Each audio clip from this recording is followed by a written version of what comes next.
Peace, peace, peace. What's going on with the family out there? You're now tuned into G Consciousness Live in the evening time, 5:06 Eastern Standard Time. End time prophecy.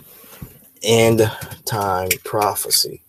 Gonna be dealing with some of those things today, bringing out some things.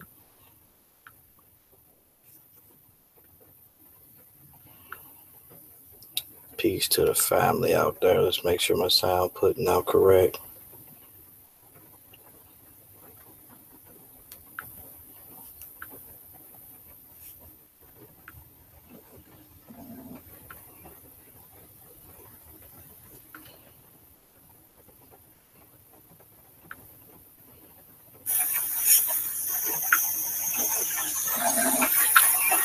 It is raining where I'm at. Make sure. Mic check, mic check. It is raining where I'm at. All right, so we good with the mic check, y'all family. Make sure I share the link.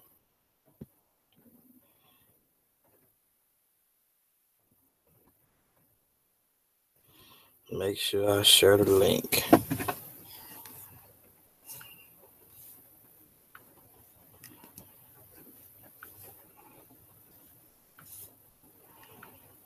Yeah, buddy.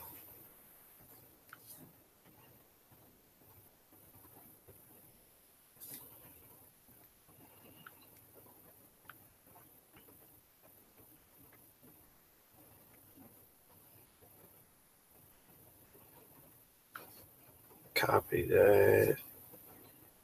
Paste. It's been raining here all day. I am in Saratoga, New York. It's been raining all day, family. I'm sick of it.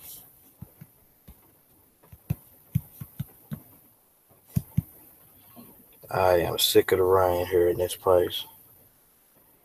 Started last night, and it's been continuing on all day. Drizzle, drizzle. Let me see. But they're sharing this link on Facebook.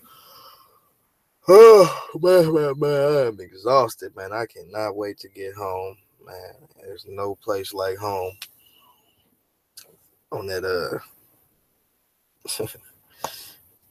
I see what Dorothy was feeling like from the Wizard of Oz. The Wizard of the Oz. There's no place like home.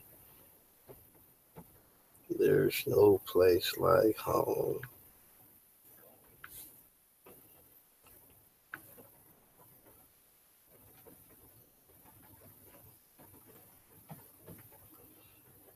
Make sure I share this real quick.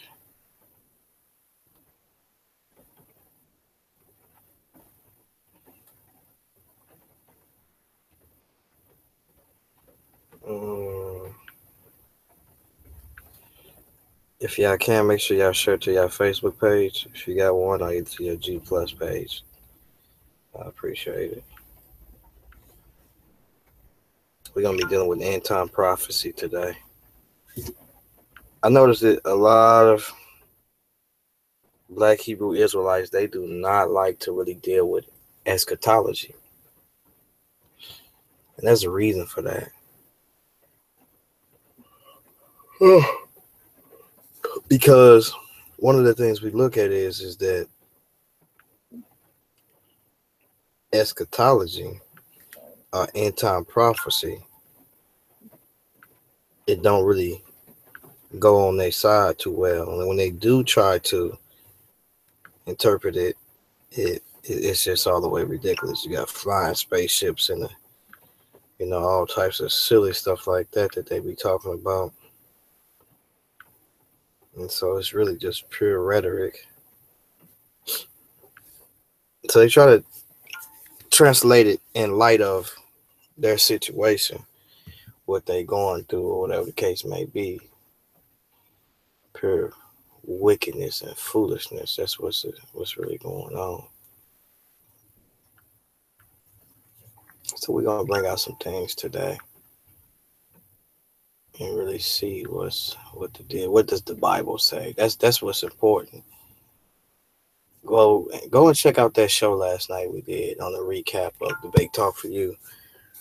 Brother Jay versus Israel Doctrine. Israel Doctrine. Go check that out with Israel Doctrine over there. With Brother Jay, he going in last night. We started talking about the recap, then we went all the way off into the gospel. Brother Jay went in. I just relaxed when I sat back and just relaxed. Just listen to the gospel. It's enjoying. And I got a little bit irked a little bit because brother came in there talking like oh man, I just don't really, but you this part right here and this, that, and our brothers be slickly trying to have some type of disagreement, but at the same time acting like they agree with you. We had one of them brothers in here last night, so yeah, I know my hand was hovering over that button and got him on up out of there. Yeah, so I got him up out of there real fast. It was quick, you know what I'm saying? I listened to it for a while, but after a while it just got real annoying because the brother was really trying to go in and this brother was stopping that. So I was like, man, I'm finna get this dude up out of here. Then I really tried to talk to him and try to go to some things about concerning the dietary law, or he didn't even know things about that, but hopefully he got some understanding last night. And I just ain't got time for the crap for real, y'all, just to be honest with you. So I'm just sharing this link. Sharing the link. I'm gonna check the chat room in a minute. Shout out everybody. I'm just making sure I share this link over here. Peace and blessings to the family out there. Yeah, so a lot of these guys, they don't want to deal with this eschatology, because once you run into this eschatology, then you got to confront it face on, and that's what I had to do. So eventually I had to say, you know what, I was wrong about a lot of things. You got people like Divine Ryan Prospect. You got Zion Lex. You got a lot of these guys. You won't never hear them really talking about this stuff. Never. They act like it don't exist. They like, even you never hear Zion Lex talking about what the Book of Daniel talks about, what it says, and the end times, and what's the conclusion to to God's kingdom in Israel, or what's going to basically happen. And they won't do it. They won't do it. So we got to be the ones to talk about it. Revelations, right? And Daniel is one of the books that we see that really has a lot of detail there. Oh man, I'm tired. It has a lot of detail in it. When you start looking at Daniel chapter 2, Daniel chapter 8, Daniel chapter 7, 9, and then you get off into 10 and 11, and all the way till you get to 12, you start realizing that this book is very important. And then you got to go over to Revelations, where you start looking at John the Revelator, where he sees to where the seals of the book is opened up. But Daniel says he was told to seal the book up. You know what I'm saying? Seal that thing up. Close it up. So we don't see that thing possibly being open until we see in the book of Revelations, Revelations chapter 6. We're gonna deal with some of that today, because we're gonna deal with some of them horsemen just riding just as well over there in Revelations, and talk about the beast system a little bit and mix it up. That's what we're gonna deal with. And in this type of talk, people, they don't really understand this, so they always, in and out a little bit. They in and out on this. So we ain't gonna be in and out with them. So let me see.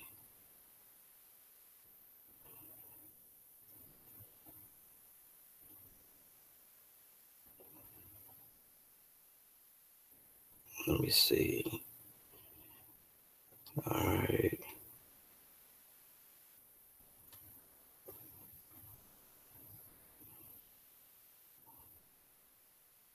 I don't know what. Let me see. Hold on.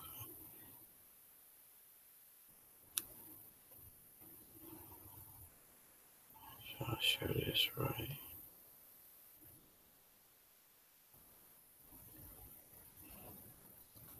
This wrong right here. Public.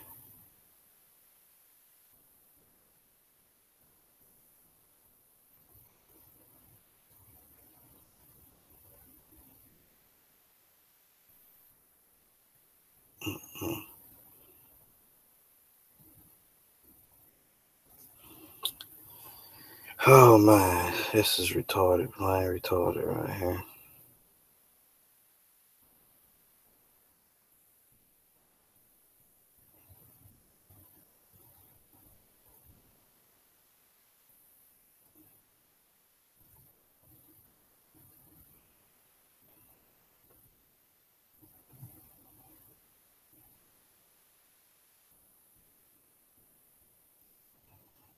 Alright, that's cool.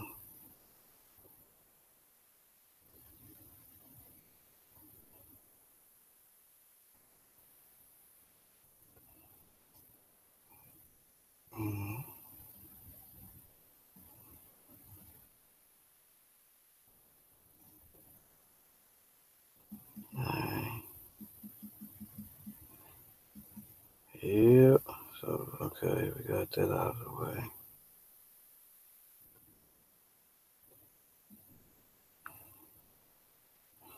Alright, cool. So, I think that's it right there.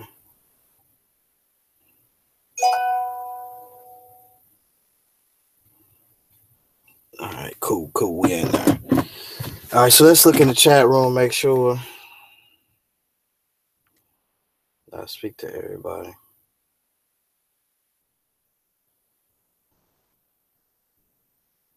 What's up, brother Green Light? Trentus Way, yeah, you know I had to block you. Talk about how you blocked me because you couldn't answer my question last night. What up, Brian? What up, Lita? G Checker, what's cracking?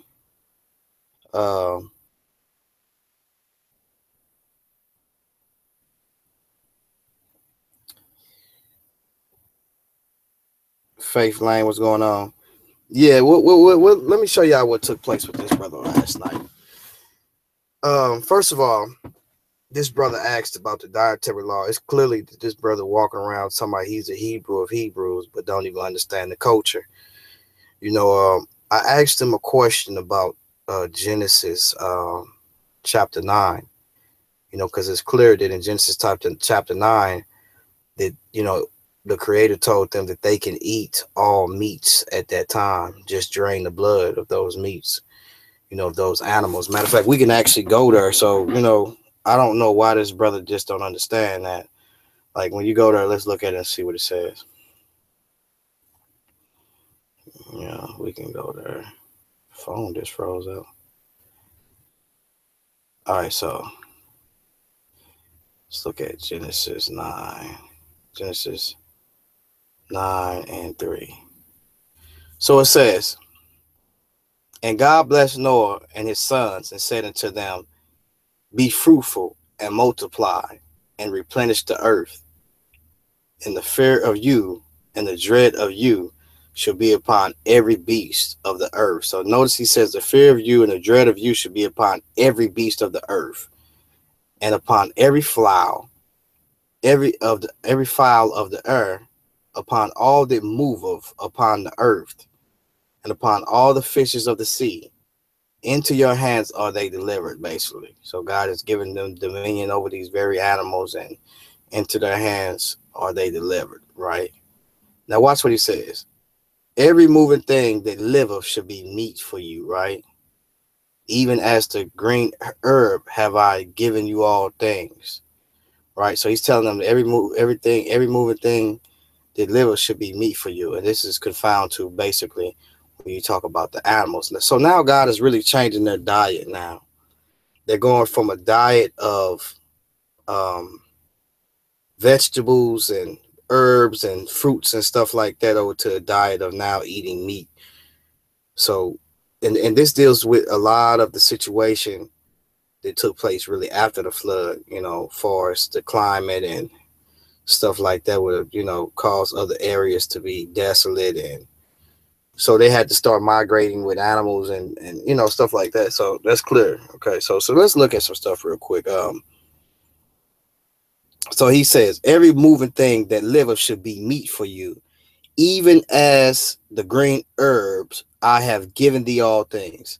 But the flesh with the life thereof, which is the blood thereof, shall ye not eat. And surely your blood of your lives will I require. At the hand of every beast will I require it. At the hand of man and at the hand of every man's brother will I require this life of man. So it's clear that the very beast that he's talking about that they can all eat, that they can eat now, is all of these meats, all of these meats, all of these, the fowl, the birds, that's what the text is clearly saying. So what the Black Hebrew Israelites would do, they would say, well, this is only talking about the clean meats, right? And so when you ask them, well, hold on, Moses wrote this just as well. We believe just as well too. You talk about, you know, when you talk about Genesis. So why didn't he make a distinction right then and there of what, like he did over in Leviticus? They act like Moses just got schizophrenia or something, like, or he just got some type of amnesia, to where he don't know what's going on. He got multiple personalities. That's what they really saying, right? So he could have wrote that then, but he didn't write that. So they will ask you, how, if this is concerning just all meats, then what was the purpose of Noah knowing unclean and also clean? The Hebrew word there is tahar, right? Tahar, and not which is lo tahar. So you got right there tahar, and then you also got lo tahar, which is not clean. It's not. It wouldn't say unclean, which is tameh. Because when you look at Leviticus, you have tahor. You got tahar. I'm sorry, and then you also got tameh, right, which is unclean. But over here you have tahar and lo tahar, which is not clean.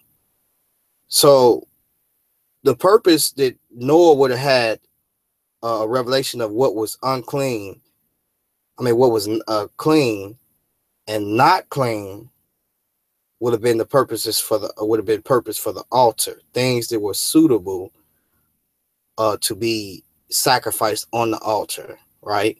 So when you look at clean, this in reference to over in Genesis, it's not talking about things that are suitable to eat or to consume like it is over in Leviticus. It's basically talking about clean things for altar purposes. So when he says take 7 clean and a pair of these 7 clean things, he's talking about the clean things for the altar. Everything that was not clean is dealing with basically your deers and your roebucks and your pigs and stuff like that. These things, you cannot offer these things on an altar at all. So that's what it's really talking about. And to prove that was when I went to let's go there. Genesis. Matter of fact, let's put it up on the screen. Matter of fact, we can put it up on the screen. So the brother was just all out of pocket, scrambling and rambling, you know what I'm saying, and didn't know what he was talking about. So it got to the point to where it got irritating to where I had to get the brother on up out of there, because he's been, like I said, I'm a Hebrew and all of this according to the curses. That's what you always gonna hear from these guys. And it gets a bit annoying a lot. I don't want to hear that stuff for real, and that's what it was really about last night. Was this dude? He basically taking it. This dude, Brother Jay, was preaching the gospel last night, and this other guy, he on some other stuff, on some silly stuff, and I'm just like, let's get this dude on up out of here. Then he had another say, I'm emotional, and he don't want to answer me, so I really got him up out of there fast. So hold on for a minute, you guys. Let me get this stuff together and get my mouse. Where my mouse at? Where is it at? I had it last night. There it is. All right, cool. Right here.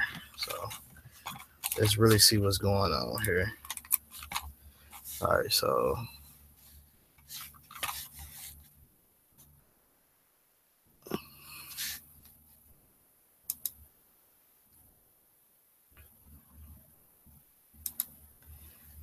right, so we got that together. So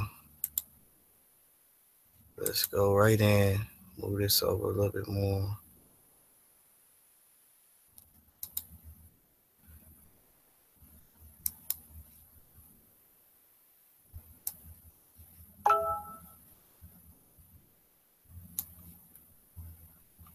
All right. Make sure I close this out. All right, so that was the deal last night. All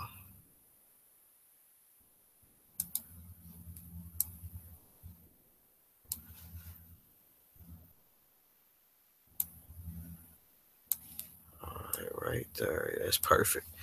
All right, so let me screen share real quick.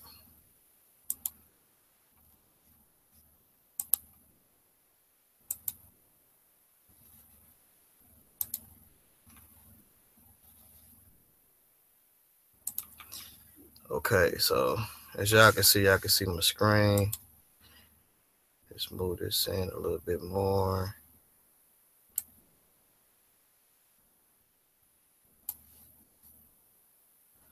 All right, so let's go to Genesis chapter 7. And so the main thing is that this guy actually thinks that he actually thinks that it says, and the Lord said unto Noah, come thou and all thy house into the ark, for thee have I seen righteousness before me in this generation.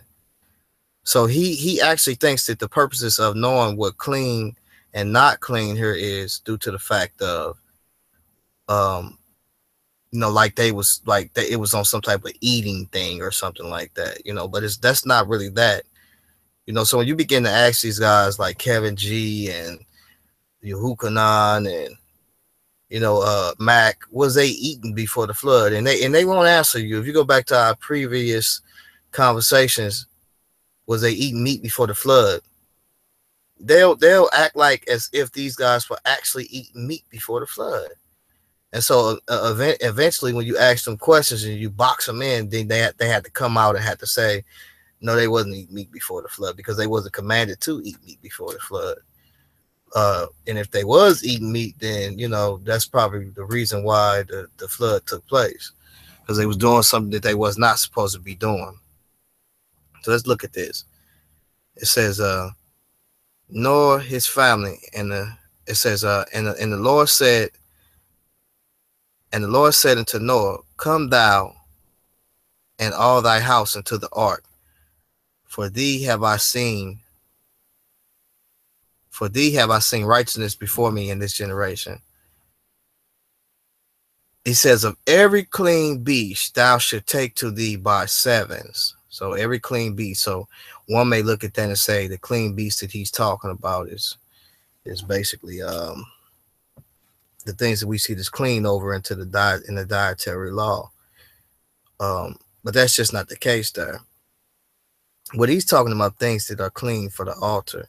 So he says, every clean beast thou should take to thee by sevens, the male and his female, and of the beasts that are not clean by two, the male and his female, of fowls also of the earth by sevens, the male and the female, to keep seed alive upon the face of all the earth, right?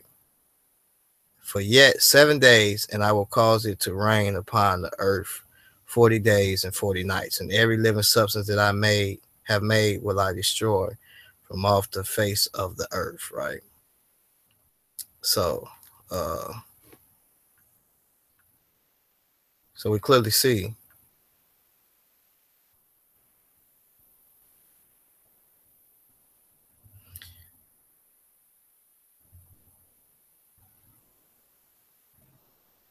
Hold on for a minute. Let me add the link to put the link in.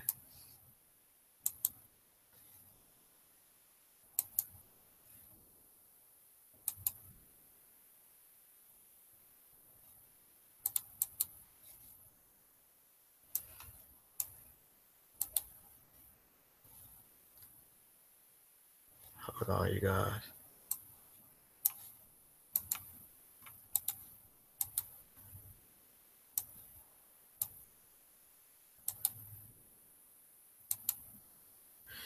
All right, cool.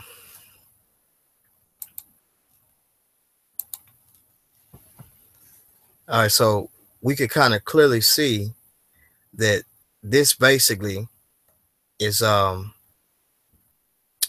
about what things are suitable for the altar.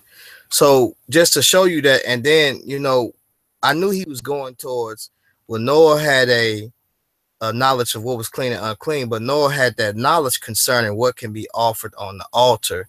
So what things that were clean to him would have been the things that were suitable for the altar, not things that talks about what he can eat or consume, due to the fact of he was not consuming any meat.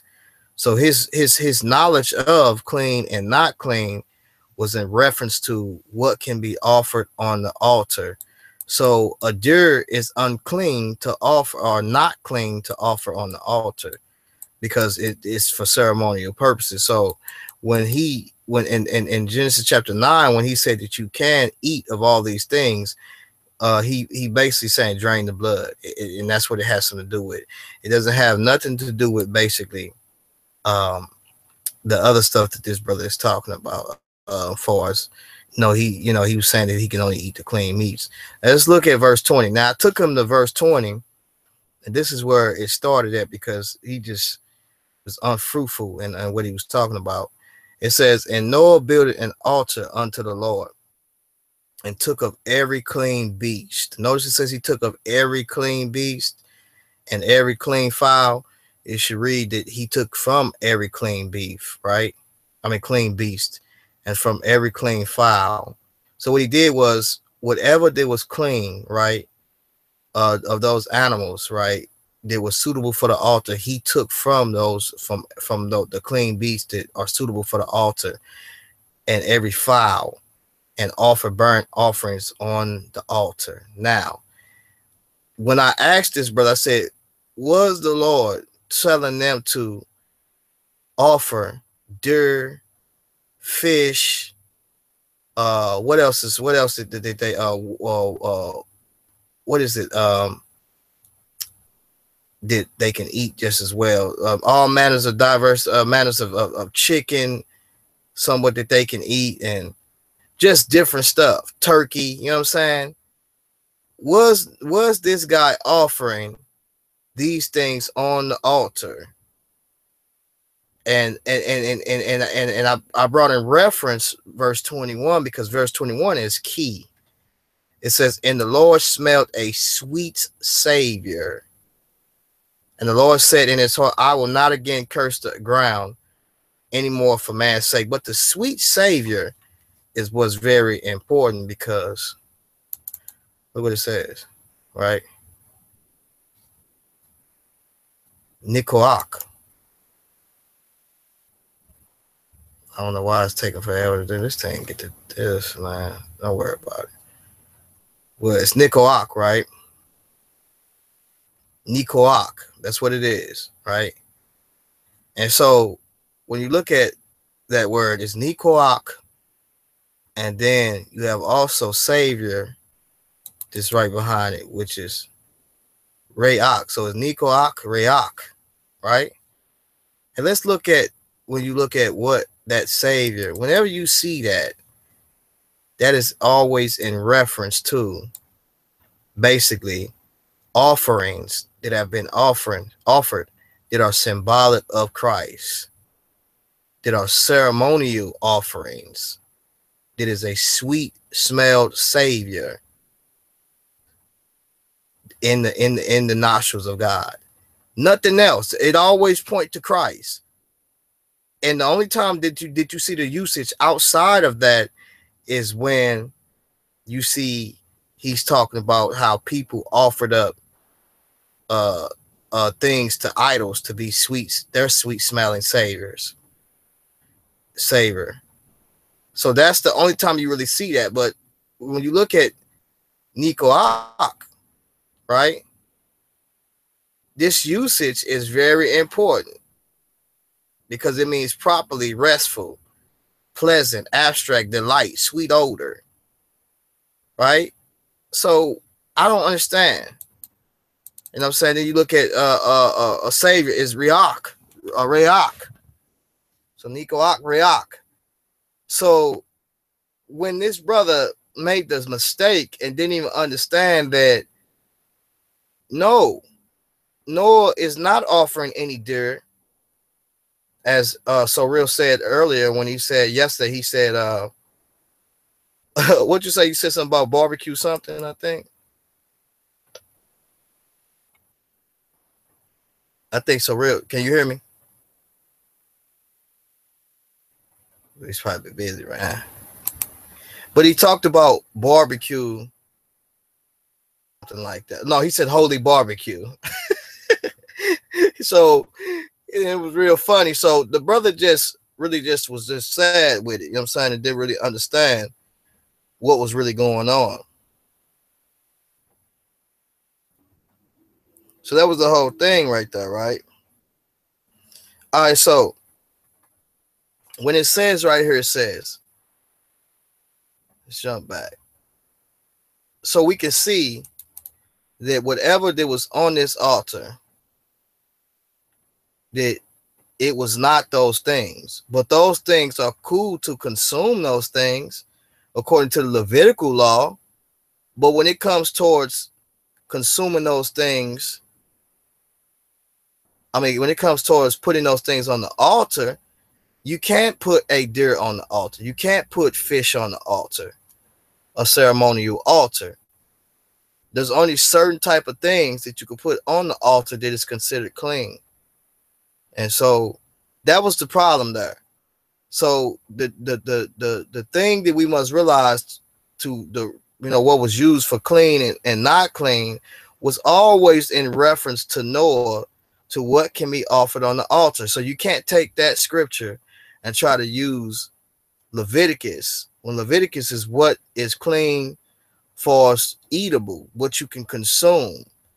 Now, true enough, whatever you eat, there are some things that you ate that was of the altar that you could offer on the altar, but there are also some things that you can eat that you cannot offer on the altar. So when he did what he did, it was just like, dude, you just got pride from saying, oh, I'm a Hebrew, I'm this and that. And I kind of figured he was, because the whole time he was talking, when Brother Jay was talking to him, he like I had the camera on his face the whole time. He didn't even realize it. Like, matter of fact, we can even go and watch it. Matter of fact, I ain't even gonna do that because my thing gets tripping every time I try to go to YouTube. But it was just interesting that I had the thing on his face the whole time. Only time I took it up off his face is when So Real was like, hey, I want to show a couple of slides and present something. And I said, okay, cool. That's when I took it off his face. So when you really look at his face and go back and look at that, and it's titled the recap of Debate Talk for You, Israel Doctrine, a call versus Jada Producer. We did that last night, and it was great. You want to go listen to that. It was great because the gospel was preached last night in spite of what this brother tried to do. And so that was my whole thing with that thing right there, is that what this brother tried to do, and I wasn't going for it. I wasn't going for it at all. And I had the camera on his face. He was smiling and grinning. So I knew already. I said, for some reason, this brother, he think he an Israelite or whatever. He thinking that. So he coming with this rhetoric, and sure as boo boo stink, that's exactly what happened. So then he tried to get cocky with it. Excuse me. Then he tried to get cocky with it. You know what I'm saying? And I was just like, man, this brother out of here, man. Because, right then and there, you knew already this brother don't really know what this text is saying.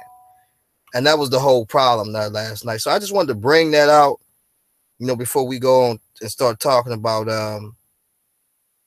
end time prophecy. But I think the So Real wanted to bring something out, so I'm gonna let him bring out what he had to bring out himself. But I really want to get off into this end time prophecy and really, pull some things out.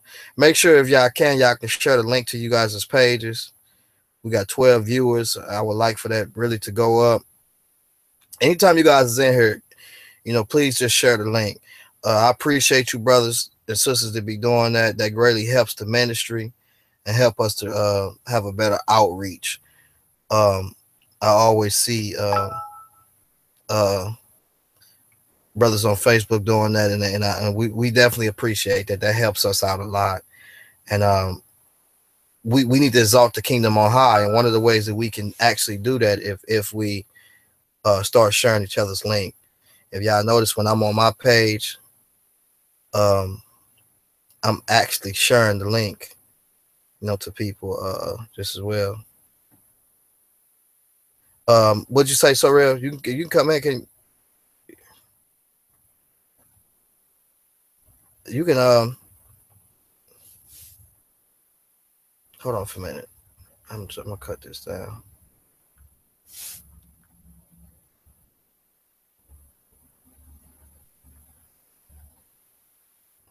Okay. All right, cool. All right, so we're gonna deal with some things. I'm turning my phone down, and the reason I'm turning it down because I don't want to be distracted in the back. But I definitely appreciate y'all, because we get good information from brothers, this supportive of Shield Squad and also supportive of SOG. And they send us information in our inboxes and we read the stuff. And so we're able to counter some of the arguments or look into a lot of the things, as well as they have questions just as well. So I definitely appreciate the what you guys do for us. A lot of these brothers and sisters, they reach out to us, and some of the stuff just be to really, if they're struggling with something as far as in the text, and some of the stuff just be, they just help out. You know what I'm saying?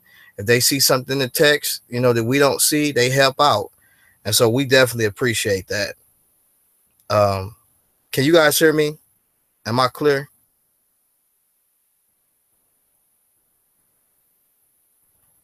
Mic check, mic check.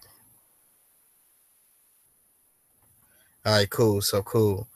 All right, so and that was the thing with the brother, I just feel like that the Black Hebrew Israelite thing, man, it's a cult, man, and I'm just saying that, man. It's just plain and simple. Now, God can deliver the brother, but I think that it's causing him not to really look at the text. And then another thing too is this is and I suggest this for people, and I'm not saying that I shouldn't do it because I need to do it too. But if you're gonna say you're gonna claim the culture of these people, at least go learn some Hebrew and actually learn what the text is saying in the Hebrew. A lot of these guys are not doing that. You can't try to take the culture or just say we these people, but none of you guys want to just pick up the biblical Hebrew class or something. Nobody wants to do that, but you Hebrews though. You say that you're keeping the law and they lie on that stuff. So there's a lot of problems with that. They don't know anything culturally about. You got Sakari and them going around telling people that Zechariah 5 is talking about spaceships. There's seriously a problem with that of a people that don't even know the culture, but say that they are these people. You know what I'm saying? And so it would probably say, man, I'm a Hebrew or Hebrews and that won't even go take a biblical course, a biblical Hebrew to even know what is the stuff. He would have never made that mistake and would have never said the deer was offered on the altar. That he just found that out. Because at first he didn't know, but then he says, well, okay, we just found that out. No, that's not what I was trying to insinuate or even get to you or trying to convey to you, brother. I'm trying to show you that, first of all, there is not finna be no deer being offered on the altar, dude. Like, you tripping, you know what I'm saying? And when you see sweet Nicoak Reak, when you see that on the in the text, that's not talking about nothing that you could just put on the altar and the Lord to say, "Oh, that smell good." No, that's talking about something specifically that points towards Christ. So that was the whole thing, man. That brother was tripping, man. And so it is what it is, man. Like I say, people gonna be mad, but they just gonna be mad. I ain't tripping out for it. So I see we got Natty Star in the building, XOXO. I know you be feeling some type of way about me. I can kind of tell the way you come in, you just say shaking my head, but peace and blessings to you regardless, sister. You may feel some type of way. I'll be seeing you over there with Israel doctrine. If you sit up there and listen to all that mess that he be talking about all day long. But still in that, I love you, sister. You know, so it is what it is. Word of God, what's happening? Mantrese Wilson or Mantrese Wilson, peace and blessings to you. Clinton, what's up, man? What's going on, Clinton? Sister Raquel, what's going on with you, sister? I see you. Faith Lane, I called you out already. Leader. So let's really just get off into what's going on. All right, so we're gonna hit up some Revelations real quick.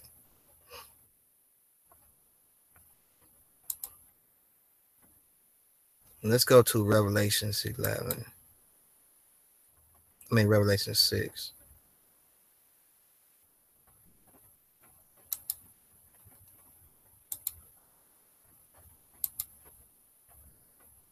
I think let's jump back one more.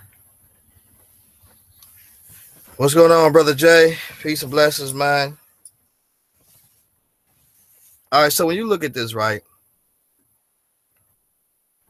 I think I'm going to take this headset off because it's getting on my nerves. Let me see how it sounds with the headset on.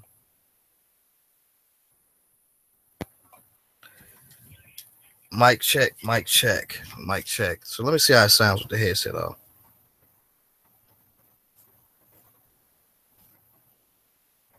One more. What's going on, Brother Jay? Peace and blessings, man. Mic check, mic check. Mic check. One more. What's going on, Brother Jay? Peace and blessings, man. Mic check, mic check. Yeah, so it don't sound too bad. Mic check. All right, so let me know how that sounds. Does it sound better with the mic on or without the mic?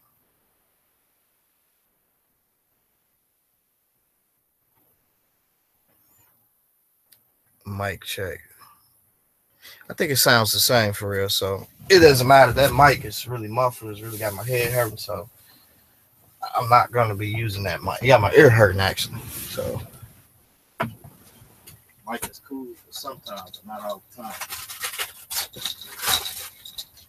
Hold on, you guys.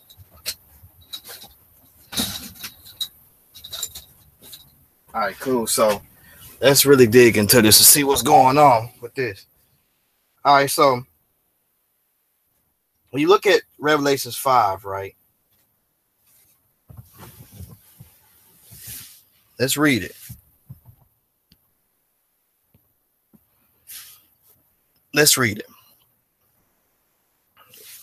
Now, and I saw in the right hand of him that sat on the throne a book written within and on the backside, sealed with 7 seals. So just look, this, because whenever you're reading this, you got to picture this.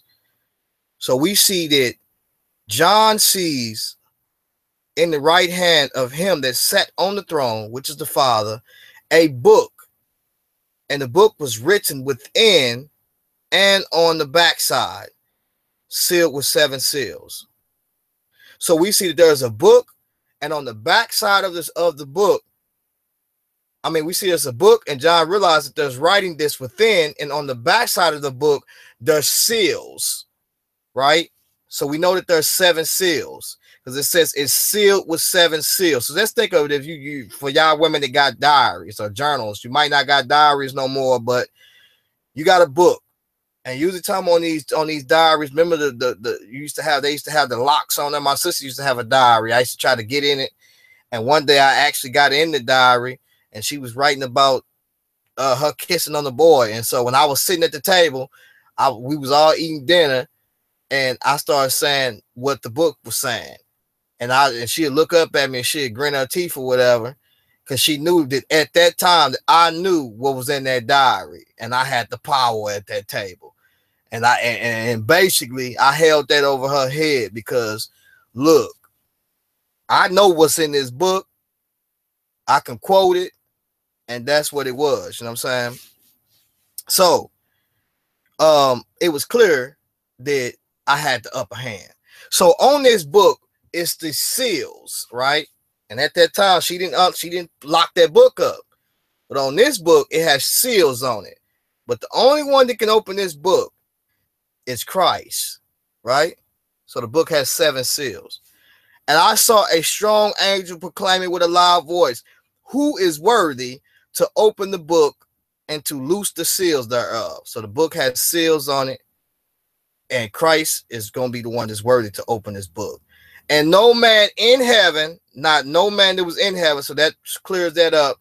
When you got Israel doctrine teaching that nobody's in heaven right now, you know, all of this foolishness stuff that, you know, they go back to and start using Ecclesiastics and other passages and thinking that the soul is just sleeping right now in the grave, right? That's silly. It says, no man in heaven, right?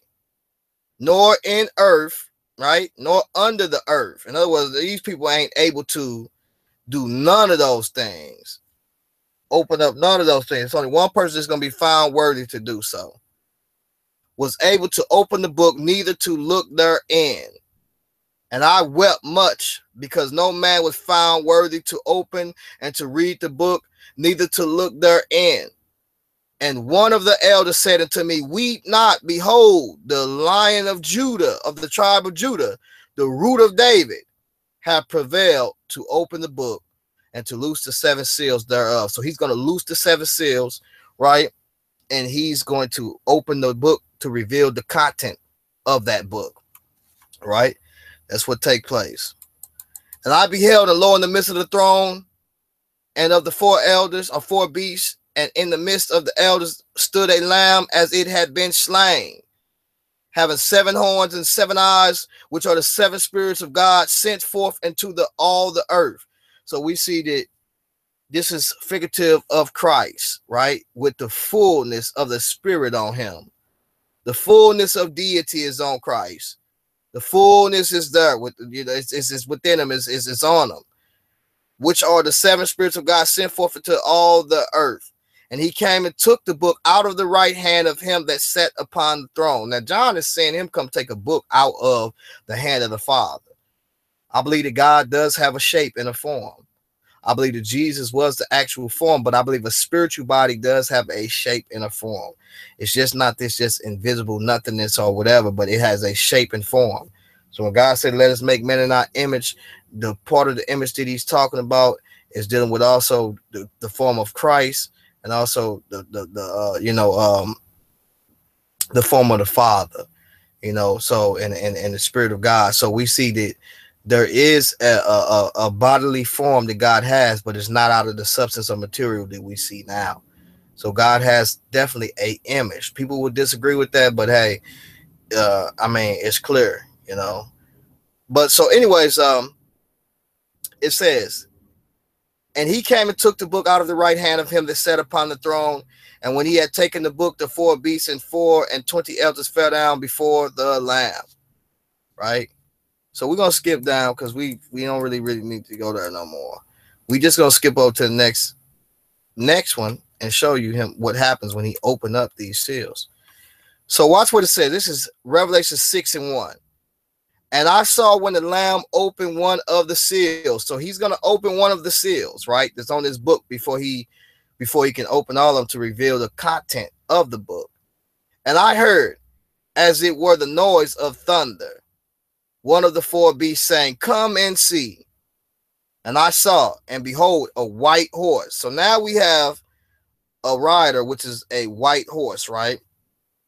Most people look at this and look at this and they're gonna jump right to Revelations, I believe, if I'm not mistaken, 19, and they will say this is Christ. This white horse got to be Christ, but that's just not the case there.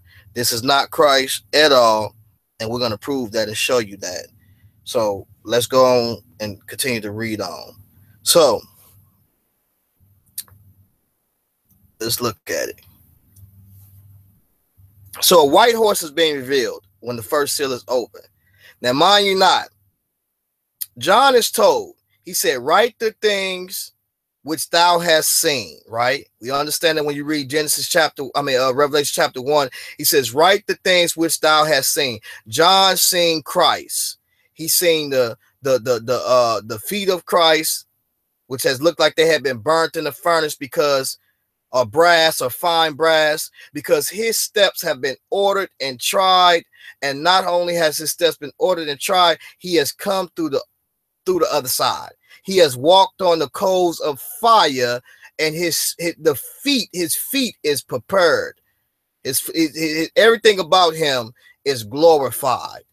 He came out on the other side, and he's radiant and glorified. So you know he went through the fire, right? He went through, and he basically was as we can see, this type of precious metal, this type of shining metal with the radiant that's on it, you know, with the image of the Father bouncing off of this precious metal, right? That's what we see.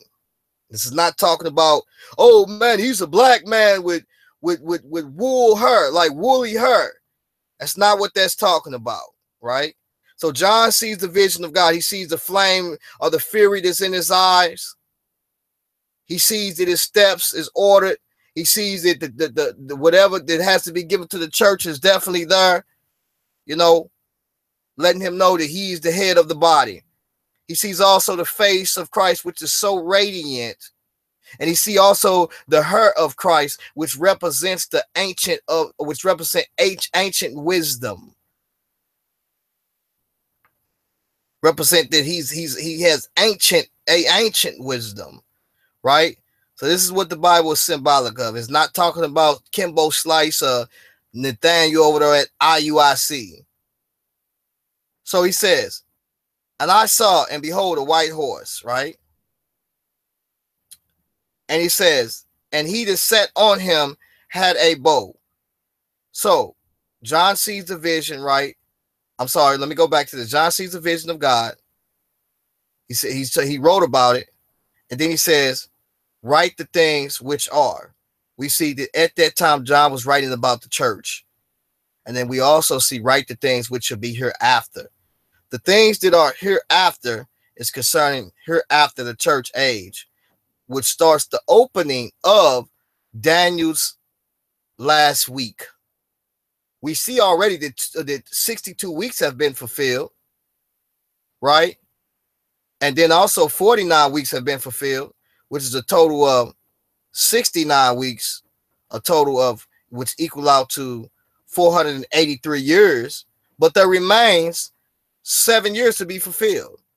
The opening of Revelation 6 starts off the 7th year, or the week of Daniel's 70 week. One may say, well, why has it been paused? Because Israel, right, was scattered at that time as a nation. And it seems to me when you start reading about the chapter 6, we start getting off into some type of temple is going to be there. So it seems to me that God started dealing with these people, right? But then they was cut off. But then he started dealing with Jacob's troubles when this week is started after the church age. This dispensation that we're in right now is the dispensation or administration of grace and mercy, because the Israel was broken off and the Gentiles were made partakers of the promise to preach the everlasting gospel, or preach the gospel before God began to bring his wrath on the earth. So the opening of the sixth seal, of chapter 6, which is the first seal, the first person on the scene is the man of perdition. And watch what it says. And he that sat on him had a bow. Christ had a sword, two-edged, not a bow, in Revelation chapter 19, right? This one right here got a bow in his hand.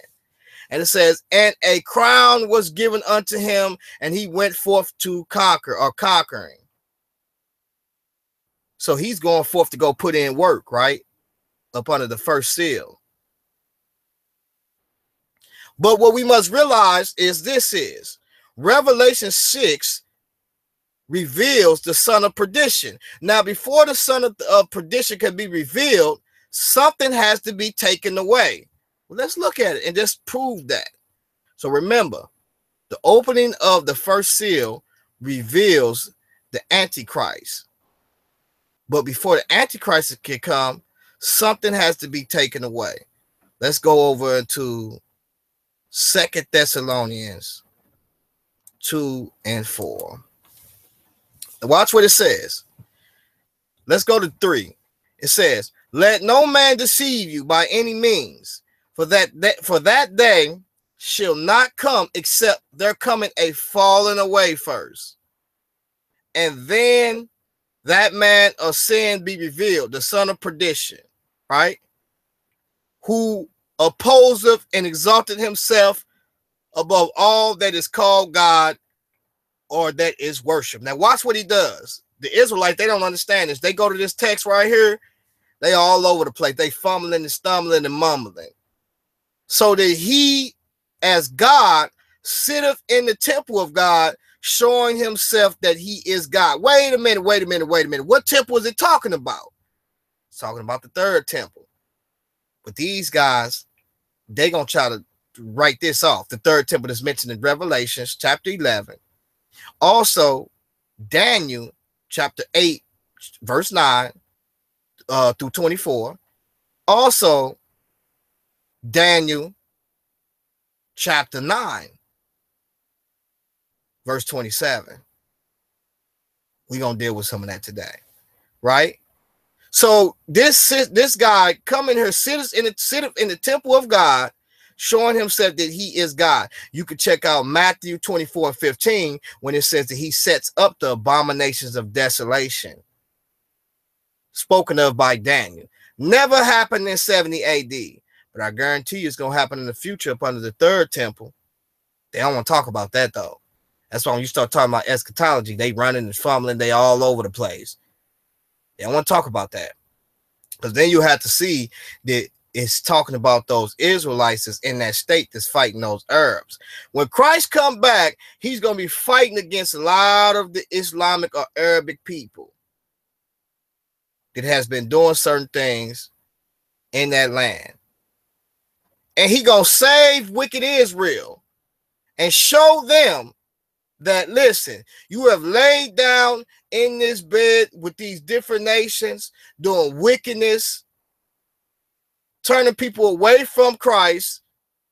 Y'all killed the prophets. Now y'all don't even want the Gentiles to come in. And y'all been doing all wickedness. And those very nations going to turn on them according to Zechariah 14. They are going to turn on them. And the only one that's going to be able to deliver them and come up out of Zion is Christ, Romans chapter 11. And he's going to turn ungodliness away from Jacob. Right? So let's watch what it says. Because this ruler that's coming, he coming. Remember ye not that when I was yet with you, I told you these things. So when Paul was with them, he was telling them these things. And now ye know what withholdeth, that he might be revealed in his time. So it's something that's holding him back, that he can't be revealed in his time. Now, I just showed y'all over in Revelation 6 that the Antichrist is being revealed once the first seal is taken off. But there was something that was holding him back until he can be revealed. I'm going to show y'all what that was. Watch what it is. And know ye not, it says, and now ye know what withholdeth, that he might be revealed at his time. For the mystery of iniquity doth already work. In other words, the mystery of iniquity is already at work right now, right? Everything concerning what the God of this earth is trying to do, or the prince of this earth is trying to do, which is of this social system, which is Satan. It's already at work. It's at work, but it's not really working how it wants to work, and it's because it's something that's withholding it. It says that he might be revealed in his time. For the mystery of iniquity doth already work. Only he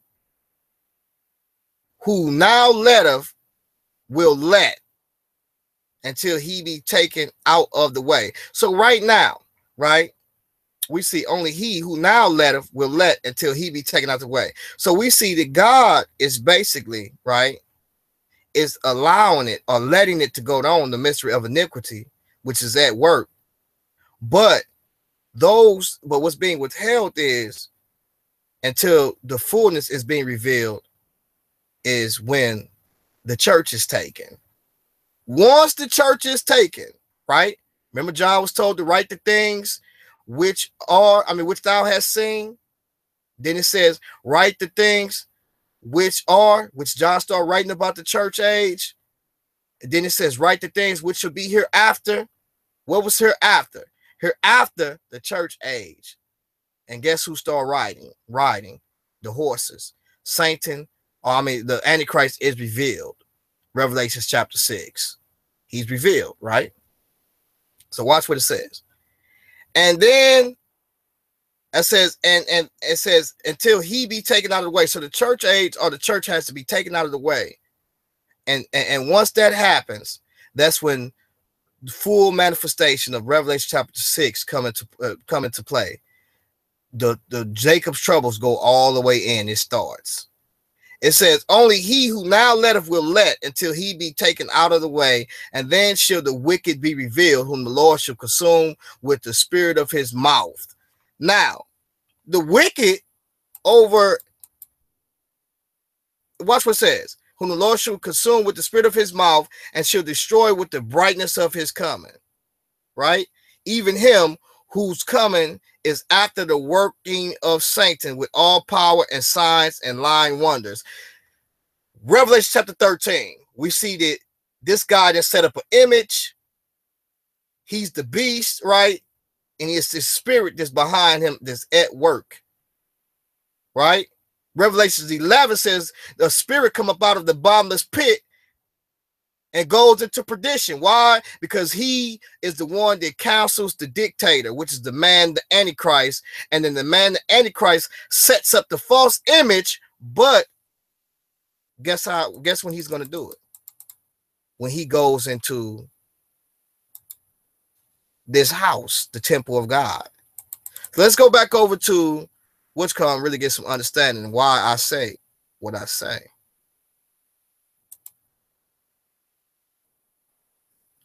Revelations. Let's jump to 5 real quick because I want to show you something. In fact, let's jump back over so you can understand and get a drift of what I'm talking about. Let's go back over to 2. So let's look. Go to Revelations 1. Watch what he says. John sees Christ, right? He's on the Isle of Patmos. He explains Christ. He says, and he had in his right hand 7 stars, and out of his mouth went a sharp 2-edged sword. That's the one he's going to come with in Revelations 19, right? He sees the vision. He sees Christ. He says, and his feet was like unto fine brass, as if they had been burned in the furnace. That's because the brother just came out from the coals of fire. Feet tried and tested. This brother ready to roll with it. Fury in his eye. He ready to get busy. And he in his right hand have 7 stars, and out of his mouth go forth a 2-edged sword. Let's watch. Let's continue to read. Now, look what he tells him in verse 9.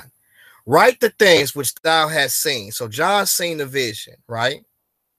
He said, in the things which are, right? The things which are is the church. We're going to see that he's going to write the things which are the very next chapter.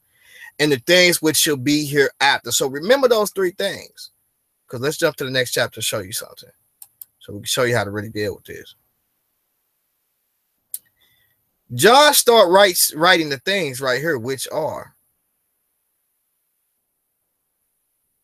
is the church. He's writing things concerning the church, right? Jump down a little bit, right? Jump down. So we see he's writing about all the things which are, right? Now, so we see he wrote about the division that he's saying. He writes about the things which are. And let's really see what he's going to start writing about next. He's still writing about the church in here. He's writing about everything that's happening about the church, right? Now, let's see where we at. Now, here's the verse. Now, watch what he starts to write about the things that should be here after the church. Because once we look at it and reread these chapters, we can see that the church has been taken and they in heaven now. The believers have been taken and they in heaven now. They actually participate in watching what's going to really happen on the earth. It says, and after this I beheld a door was opened in heaven, and the first voice I heard was as it were of a trumpet trumpet talking with me, which said, come up hither. Now notice it says, whereof a trumpet talking with me, which said, come up hither. So John is taken. That's what we say when we say rapture. That's what we mean rapture. He's taken. It says, I will show thee the things which must be hereafter. Hereafter what? Hereafter the church age. Now, as we see the church, when you read 4 and 5, they're going to be seated in heaven. God has delivered all of them out of heaven. Delivered all from the earth. They're going to be seated in heaven. Let's jump forward back to 5. We can see that they're seated in heaven. They're watching to see who's going to open this seal up. It's Christ. Let's go back to 6 so we go back properly. So now we see that the church is taken, which is something that is withholding the man of perdition. So now after the church is taken, let's look and see once again who's going to be revealed. And I saw when the Lamb opened one of the seals, and I heard as it were the noise of thunder, one of the 4 beasts saying, come and see. And I saw, and behold, a white horse, and he that sat on him had a bow. And a crown was given unto him, and he went forth conquering and to conquer. So the Antichrist is revealed now. But 2 Thessalonians 2 and 3 down to 4 told us that something is withholding this son of perdition, or this Antichrist person that will try to sit will sit in the temple of God and say that he is God. It was the church. So after the church is taken, then this man is revealed according to 2 Thessalonians 2 and 4. And we can see it over in verse 6 when he is revealed, when the first seal is opened up. But when you look at chapters 4 and 5, it's showing that the church is seated right there in heaven before Jacob's troubles start. So let's look at what it says. And when he had opened the second seal, I heard the second beast say, come and see. Right? So this is the second seal he opening up before he reveals the contents of this book. And there went out another horse that was red. So here's another horse. There's a red horse, there's a white horse, which is the Antichrist, who tries to be like Christ. And there went out a red horse. Now this red horse, watch what it says. And power was given unto him that sat thereon to take peace away from the earth. So listen, this red horse follows up behind the white horse, and he's given power to take peace away from the earth. The only way you could take, whenever you take peace away from the earth, that means there's going to be war. It's going to be war. So the white horse rider, everything that follows behind him is war, famine. And we're going to deal with those very things here. See, this is why I say Revelations is a tough book. Atheists, they hate this book. They hate. You got Garfield Reed, this brother, they hate. There's no text that you can compare to the Bible that reveals the things that we need in order to survive in these last days. They hate it. They can read all that text, say, oh man, my stuff on stone. Hey, look, can you cry out to the stone that it may deliver you? No, you cannot. So that stuff is ridiculous, right? But watch what it says. It says, and when he had opened the second seal, I heard the second beast say, come and see. And there went out another horse that was red, and power was given unto him that sat thereon to take peace from the earth. and that they should kill one another. They gonna see when you are in a place and you're not peaceful, you're gonna devour each other. You know, if we're not peaceful, we become in a state of our mind state just become in a state of just an unhealthy condition, and that unhealthy condition is contagious. Your mindset is contagious. You can give off positive energy, or you can give off that negative energy. The positive energy is the fruits of the spirit, because that is the eternal power that causes us to be fruitful, right? There's no better way than giving off good energy than having the spirit of God, which causes you to be in the fruits of the spirit to distribute that unto man. You don't owe no man nothing, the Bible says, but one thing, and you know what that is? And the black Hebrew Israelites don't do it, especially the one West.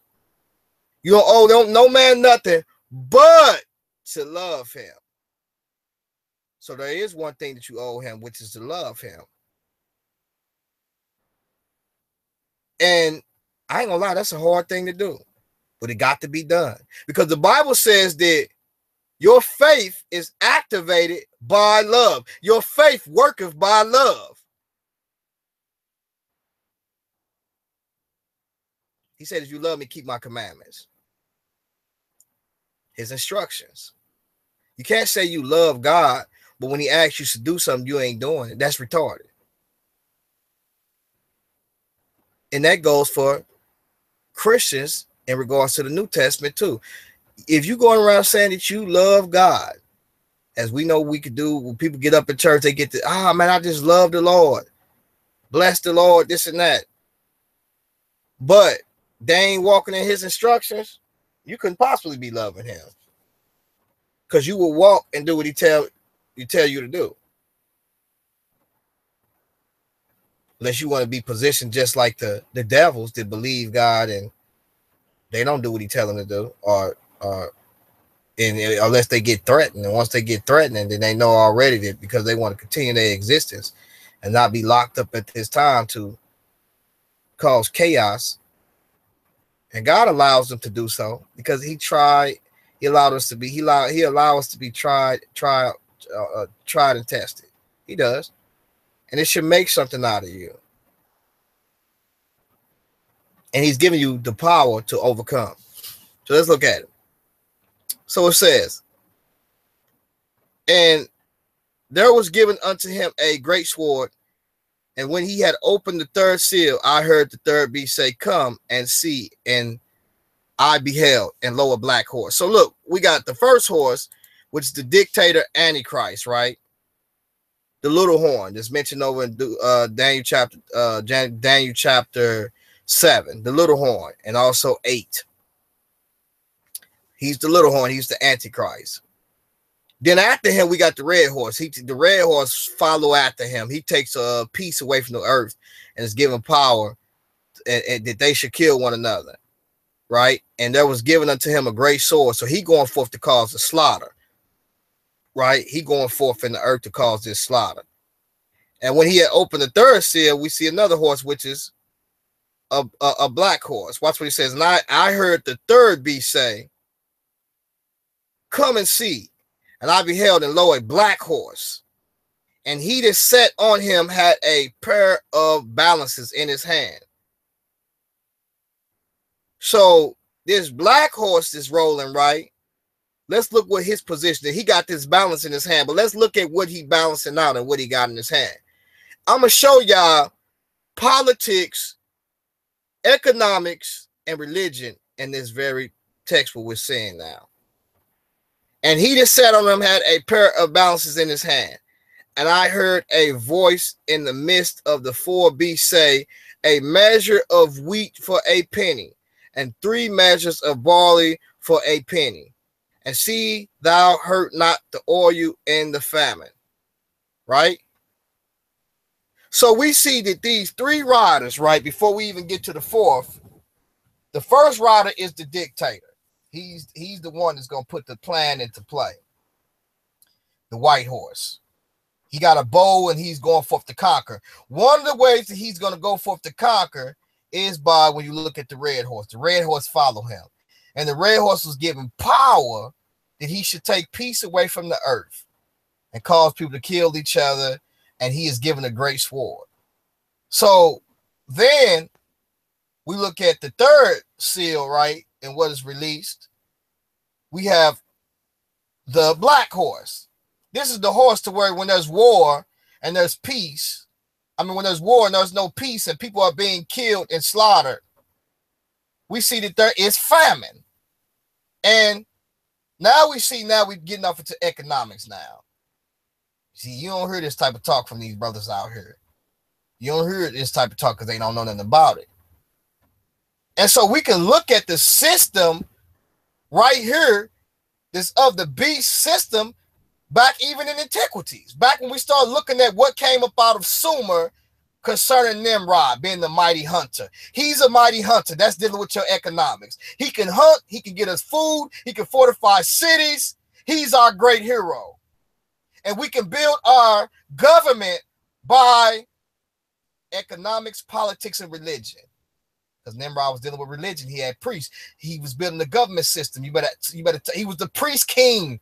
That's what it said it was. When you look at the priest king of Uruk, the mighty hunters, this is what this is talking about. We can go all the way back with it. We can go all the way back to the New World Order.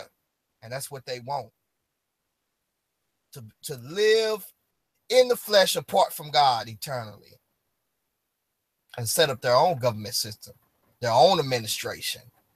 That's what's going on, y'all. That's what the deal is. So we see that this is what's following now. The mighty hunter.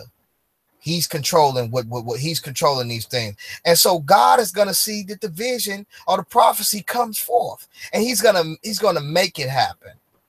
See, God is omnipotent.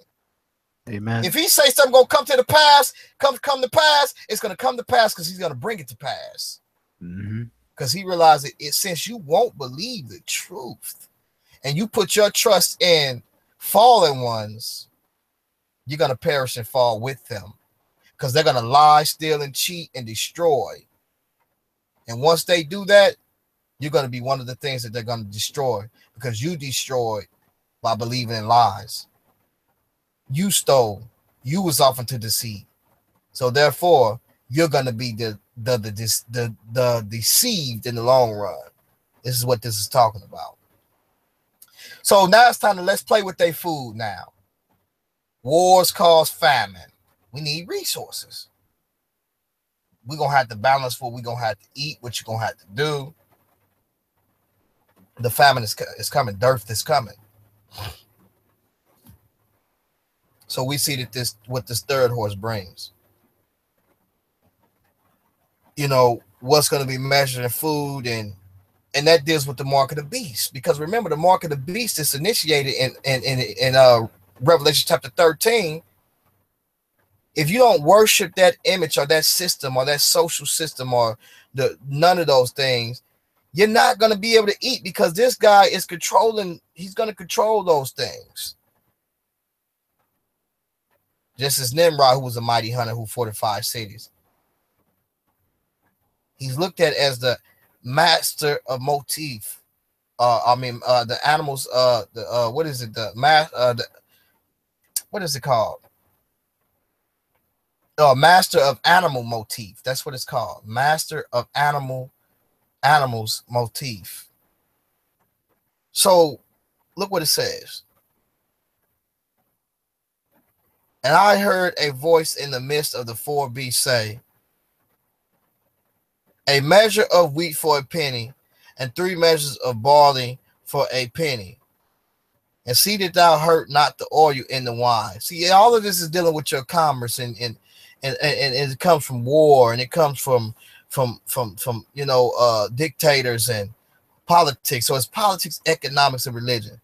Because if you don't worship this deity or this image that's going to sit in the temple of God and say that he is God after he takes over Jerusalem and those that are there, then you're going to be given a choice. That's either to bow down or to die, because he's going to control your food. He controls everything.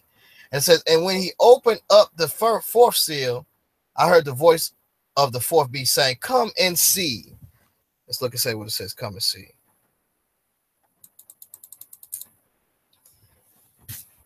And I looked, and behold, a pale horse. So this is a pale horse, right? So this is actually the fourth horse. And his name that sat on him was Death. So Death sits on this pale horse, because when you look at it, after all of these things come forth, Death comes forth after these things. And he that sat on him, his name was Death, and hell followed with him. So now there's really 5 horses. There's Death that sat on the fourth horse up under the fourth seal, but hell is following with him. It doesn't give a color of that horse, but hell is definitely following with him. And power was given unto him over the fourth part of the earth. Watch what it says.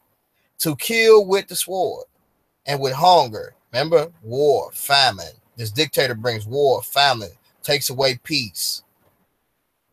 Kills with hunger. Why? Because you're famine. You know what I'm saying? You ain't eating nothing. He's controlling your food system. And with death. And with the beast of the earth. So the beast of the earth is going to be devouring people because of a lack of food just as well too. But all of this play a role in it, because when you start looking at it, other things up under the seals, you got to look at what starts happening to the things that are the source to power the earth, the sun. What happens to your environment? A lot of things happen during that time due to the fact of you being detached, or us being detached from the creator source. And those things are going to give off. See, when you start seeing these type of signs in the world, you better start realizing that nature, right? God is going to cause nature to really judge you. Nature is going to get the earthquakes, diverse earthquakes, different things happen within our solar systems, stars falling and hitting the earth.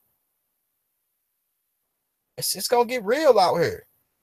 When you start seeing these new moons or alignments and stuff, these are signs that's showing you the time is getting close. That's what it's showing you. These are signs. Remember, he says, let them be for signs and for seasons. Watch what it says. And when he opened the fifth seal, I saw under the altar the souls of them that were slain for the word of God and for the testimony which they held. So through all of this, up under the fifth seal, all this is going on. You're going to have people get martyred because they're not going to be, really dealing with this system like that. When he opened up the fifth seal, he saw under the altar souls of them that were slain for the word of God. So the souls are conscious. Whoever is teaching that there's no soul conscious after death, souls are conscious outside of the body. We see it here that they are conscious. It says, up under the fifth seal, I saw under the altar souls of them that were slain for the word of God and for the testimony of which they held. Because during this time, they're going to be killed. These are probably the ones that were not taken and it was, left behind. But these people are going to see that when those people are taken, it's going to be revealed to them, hey, we're going to have to be beheaded now for what we believe in when we start believing in this Christ now. Because when you see an event happen and something take place and these people are taken, then you realize something has happened, and it happened to what the Bible said it was going to happen. And so therefore, they're going to start believing. And these people are going to be beheaded by this system. And for the testimony which they held. And they cried with a loud voice, saying, how long, O Lord, holy and true, dost thou not judge and avenge our blood on them that dwell on the earth? Right? So we know that these souls up in heaven, and they want people to be judged, and they want people to be judged and their blood avenged on them that dwell on the earth. And watch what was said to them. It says, and white robes was given unto every one of them, and it was said unto them that they should rest yet for a little season, and to their fellow servants also, and their brethren that should be killed as they were fellow servants. I mean, should be killed as they were, should be fulfilled. So we see that it's going to be some more people that's going to be killed that are fellow servants, just as they were, because of what they believe in. And it says, and I beheld when he had opened the sixth seal, right? So he opened the sixth seal, and lo, there was a great earthquake, and the sun became black and fell unto the earth, even as a fig tree. I'm sorry, the sun became as blood. I'm sorry. And fell to, and the stars of heaven fell unto the earth, even as a fig tree casteth her untimely figs when she is shaken of a mighty wind. And the heaven departed as a scroll when it was rolled together, and every man and island were moved out of their place, and the kings of the earth, and the great men, and the rich man,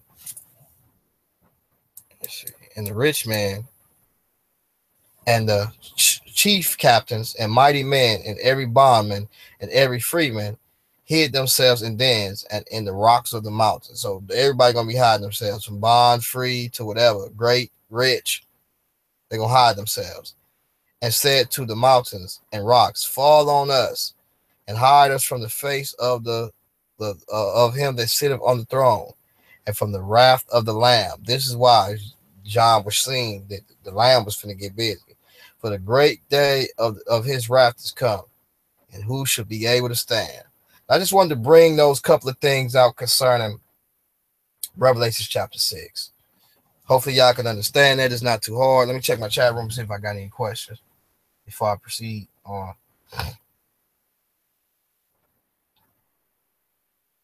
Check the chat.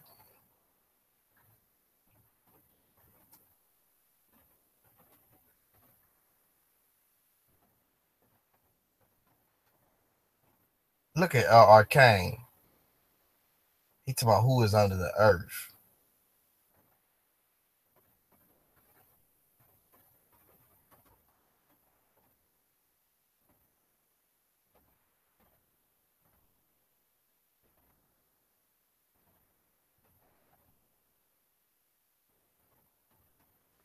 What does he mean by who is under the earth? Because according to the epistles of Peter, I could answer. Arcane, you can come in and get the link if you want to. Yeah. I think Mac also asked for the link as well. Yep, but Word of God, Antiochus Epiphanes was a foreshadow of him, definitely. Yeah, he wants to know who is under the earth. Am I correct? Like, what does he mean? To answer your question, God made it unclean. This brother is still trying. You don't want to deal with me, Brother Jay. I've hit you up multiple times for one-on-one since yesterday. I'm straight. It's all love, though. Peace. Trentis is something else, man. What in the world? Can you hear me, by the way?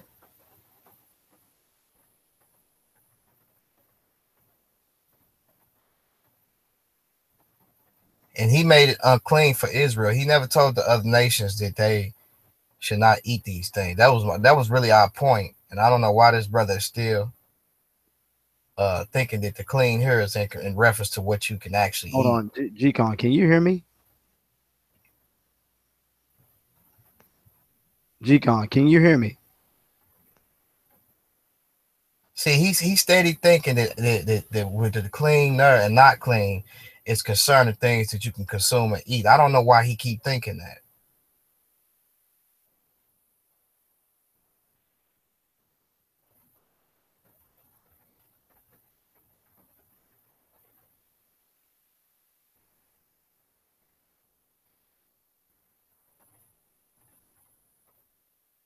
And then he said, proving that certain beasts were already deemed unclean pre-Abraham. We just but it's for the like it's like, is he slow or illiterate, man? It's like these guys be slow and illiterate, man. Hey, G-Con, can you hear me? Hold on, you guys. Hello. Yeah, Just G-Con, but can it's you for hear the me? like it's like, is Hey, he for real, slow can you hear or me? illiterate, man? It's like Yeah, I these can hear guys be you. slow and He, So illiterate. I'm wondering if yeah, he G-Con unplugged can hear his. me, because so far he hasn't responded to me yet. Yeah, he doesn't have those headphones on. Hold on, you guys. He took it off. Oh, okay, Yeah. okay, all right. So I No, jumped I'll just into wait it. for him to put it back on. Yes,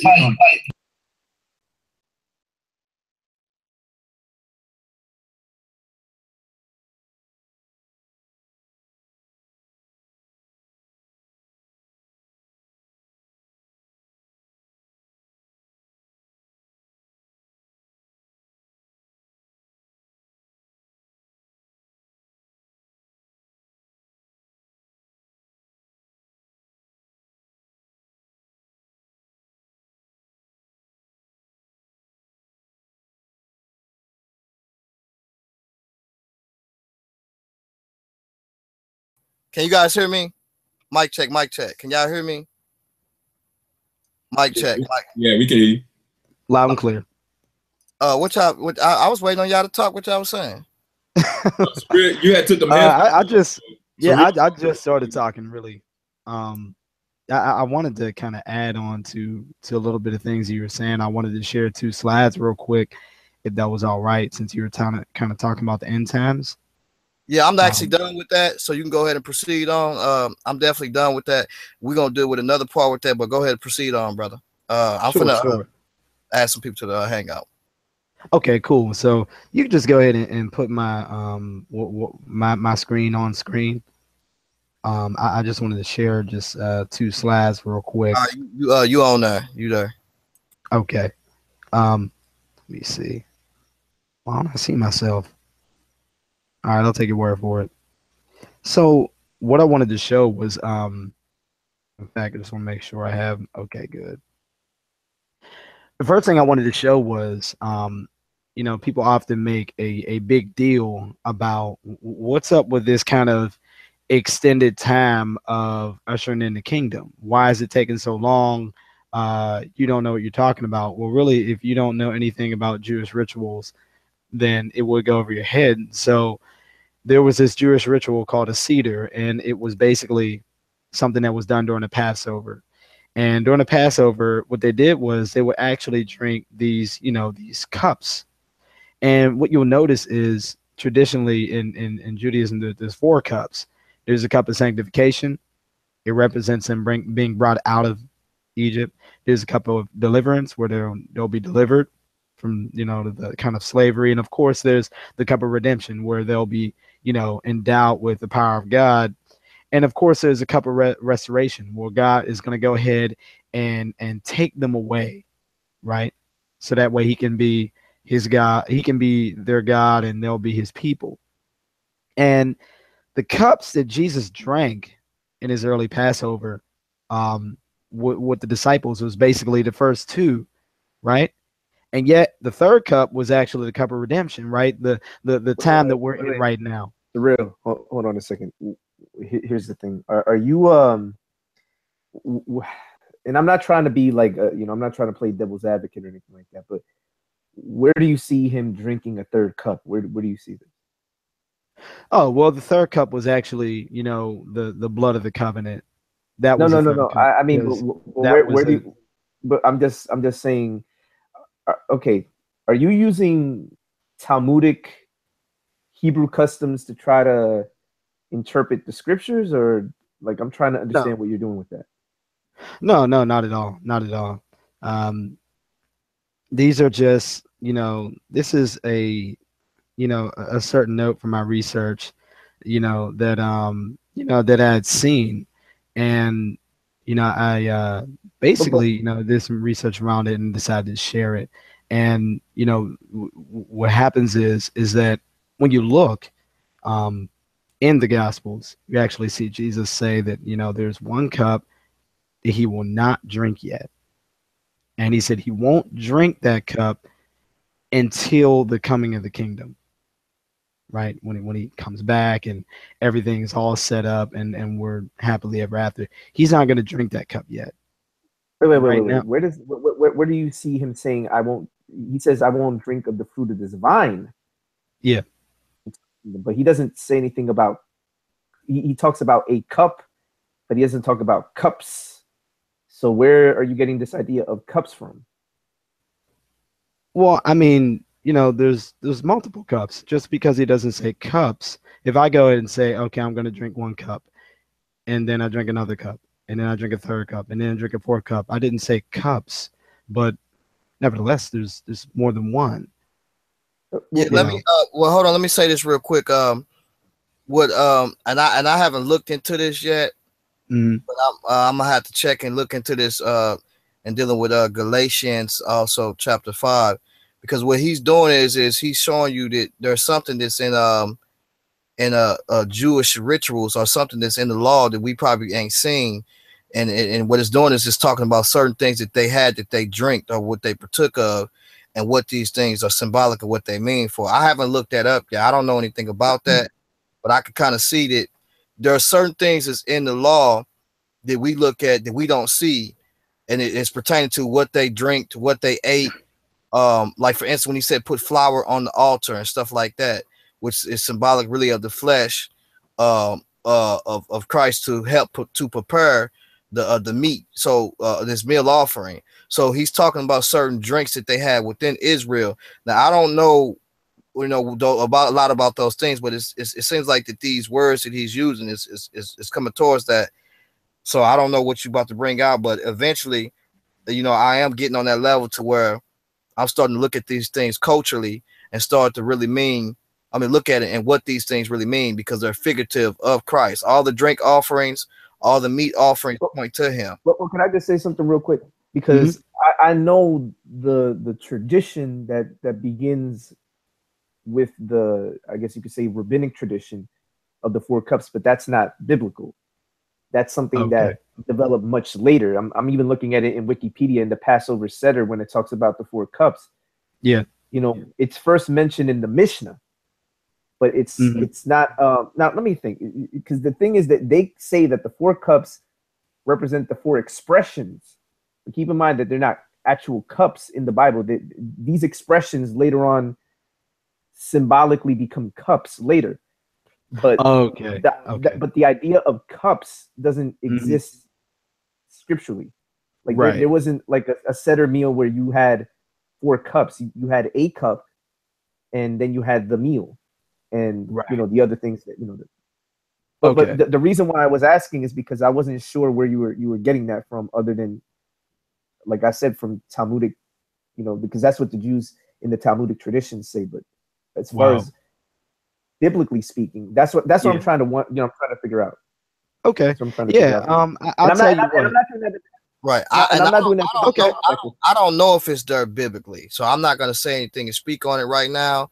I don't know if it's in the law biblically. So what I'm going to do is I'm going to do some more research on it and look at it. I don't know if you did the research on it. You possibly bringing it out now, but I'm going to have to look at it for myself and say, let me see about these cups and see was they actually in a ritual, you know, before we see it in the Mishnah or any of those things. Let's see if it definitely was there, because it's possible there's some things that is culturally there that, you know, we as Christians, we don't see it there. And so I'm gonna get off into a little bit more. And I'm not being dogmatic about what I'm saying at all. I'm just pointing that out. Now it could be possible now for the audience out there, because I want to be fair to Surreal in his position, what he's saying. It's very much possible that this was a tradition that went on prior to being, you know, I guess, spoken about in the Talmud. It could have been one of the traditions that developed possibly during the time of the Hasmonean dynasty, and maybe it was already some, you know, kind of like Hanukkah. You know, you don't see Hanukkah before, obviously, you know, for logical reasons, because it didn't exist. It was formulated after the Antiochus and those people, you know, after they got kicked out, or they got defeated. So obviously we know that when we see Christ, for example, walking out amongst with the disciples during Hanukkah, when it says that in John 10, we know that's something that developed later, but here is, Christ is still out and about during that festival. Right. So it's very much possible that there could have been a 4-cup thing. But the only reason I say that it's more of an argument from silence from scripture, because there doesn't seem to be anything in there that implies the 4 cups. Now, for all we know, there could have been 4 cups there, but just wasn't mentioned. Maybe it was something that they figured, hey, well, everybody already knows this thing, but there's no need to really mention it since everybody does this. But I don't know, but yeah. Okay, I see. Yeah, well, I guess the most I could say before I go on to my last slide here is that I guess the only thing I can say now is objectively there's something that Jesus won't do until the kingdom is ushered in, and that is to drink from the fruit of the vine. Mm-hmm. And that seems to be, something that could be a marker. Whatever he did at that table, it seems so far objectively to be something that's not yet complete. And I'm going to go ahead and dig even deeper into my research because you just showed me some things about the Mishnah that I'm not too happy about. And I really thank you for that. And I guess the last thing I'll say is, before I go on to my last slide, is, Peter also did mention something about when are you going to usher in the kingdom, and he said, "Listen, that's not for your time to know." So even after all this was done, Peter was still wanting to know, like, "Hey, is there anything else that you're going to do before you usher in the kingdom? Like, come on, like, tell me something." And Jesus was like, "It's not for you to know," and that was in Acts chapter 1. So the last thing I wanted to show was something that G-Con mentioned about the saints, right? Especially the martyrs, those who had died, specifically speaking about the saints in the book of Revelation. And this is something that he pulled out last night, and I just wanted to turn into a slide and share it with everybody. Last night, G-Con quoted something from Zechariah 14, and this is what the first 5 verses say. It basically says, "Behold, the day of the Lord cometh, and thy spoils shall be divided in the midst of thee. For I will gather all nations against Jerusalem to battle, and the city will be taken, and the houses rifled, and the women ravished, and half of the city shall go forth into captivity. And the residue of the people shall not be cut off from the city. Then shall the Lord go forth and fight against those nations as when he fought in the day of battle." I want y'all to keep that in mind. "And his feet shall stand in the day, or stand in that day upon the Mount of Olives, which is before Jerusalem on the east. And the Mount of Olives shall cleave in the midst thereof toward the east and toward the west. And there shall be a great valley, and half of the mountain shall be removed toward the north, and half of it toward the south. And ye shall flee into the valley of the mountain, or flee to the valley of the mountains. And the valley of the mountains shall reach forth, or reach unto Azal. Yea, ye shall flee, like as ye fled from before the earthquake in the days of Uzziah, king of Judah." And I think it's interesting that he mentioned an earthquake, because somewhere in the book of Revelation, when G-Con was reading, he mentioned that there was going to be some terrible earthquake. But notice this, it says, "And the Lord my God shall come, and all his saints with thee." So even though God is coming to battle, the people who are coming to battle with him are the saints. I want y'all to keep that in mind.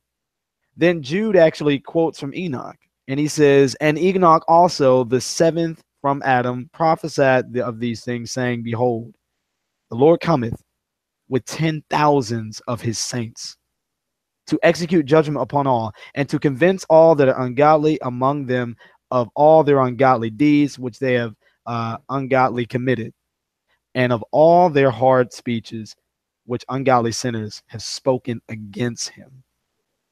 So Jude even notices that there is this army of believers. They're going to be coming with God, right? Going to be coming with Christ. Then all of a sudden you look in Revelation 19, and it says this, And I saw in heaven, then I saw heaven open, and behold, a white horse. And he that sat upon him was called Faithful and True. And in righteousness he doth both judge and to make war. His eyes were as a flame of fire, and on his head were many crowns. And he had a name written that no man knew but he himself. And he was clothed with a vesture dipped in blood, and his name is called the Word of God, the Logos. And the armies which were in heaven followed him upon white horses, clothed in fine linen, white and clean. Now, I just wanted to pause right there because in one of Jesus' parables, he spoke about how he had this great supper, and he wanted to invite, his people, but instead they had other things to do, and the king was very angry, and so therefore he banned them from coming, and he said, all right, invite everybody else. And when he invited everybody else, they were basically supposed to come with these white linen cloths. One of them came in, but he didn't have one, and so he was cast out. And yet these people here in the book of Revelation are clothed in white linen. And these are the same people who are called saints in the book of Revelation. These are the same people who cry out for blood of vengeance against those who killed them for being martyrs for Jesus Christ. And yet they're described as an army. And so the last part says, and out of his mouth goes forth a sharp sword, that which he should smite the nations, and he shall rule them with a rod of iron, and he treadeth up the winepress of the fierceness of wrath of the Almighty God. And he hath on his vesture and on his thigh the name written, King of Kings and Lord of Lords. So notice that just like in Zechariah 14, it says that he's going to go and fight against these nations in the day of battle. And then you jump that back to Revelation 19, and it says that he's going to have his army with him that are clothed in white, and he's going to smite the nations. And then you go to Jude, where it speaks about how God, Jesus, same difference, basically comes upon riding on a horse. He's coming with his armies, which are 10,000s upon thousands of his saints. And so if I'm reading this correctly, this really sounds like that Jesus is really going to come and with the Christians to save the damsel being Jerusalem herself. And even though Jerusalem is still probably a little bit wicked at this time, Jesus is still coming to save and defend them. But I thought it was interesting that it was the Christians that are going to be his army. And it is, the Israelites that looks to be the rebellious damsel in distress. And I point that out because today we have people yearning to be some Black Hebrew Israelite and yearning to get back into the land. And yet, the more you dig into these eschatology passages, it basically puts them in a place where you would question them, like, why would you want to strive to be an Israelite if the end times paints you as a rebellious generation that needs to be rescued? I don't know. I need to probably look into that a little bit more, but that's all I have for now. It's not something that's fully complete, but it was just a slide thought that I wanted to share. Hey, G-Con, you there, man? Yeah, I'm here. Can you hear me? Yeah, man. Hey, real quick, oh man, I hear a lot of echoing on your end. Yeah, I was gonna say, hey, brother, could you do me a favor? I put a link in the chat, so this is Jay knows what I'm talking about. Can you do everybody a favor and just it's kind of off topic, it's a little off topic, but can you go ahead and play that video? It's only 2 minutes, man. You heard me? Can you hear? Yeah, I said, could you go ahead and play that video, brother? Nah, I hear you. I'm going to it right now. See what's going on YouTube. Hold on.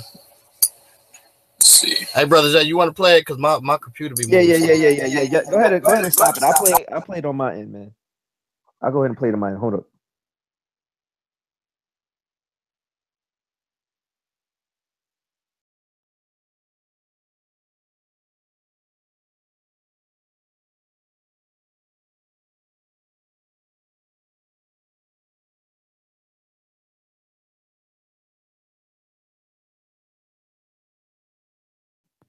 Y'all just gonna have to give me a minute so I can load up the video, and I'm gonna screen share. Hold on.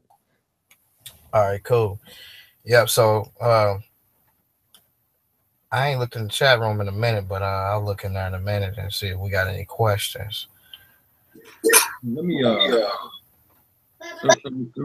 talk to the brother real fast, man, so you can chill out. Hey, Trenches, check that Google Hangout thing, man, when you send me a message, and see what I sent you, bro. You know, quit posting in the live chat, man. You're just being a distraction, bro. I've already addressed to you, and so go to the back chat, man.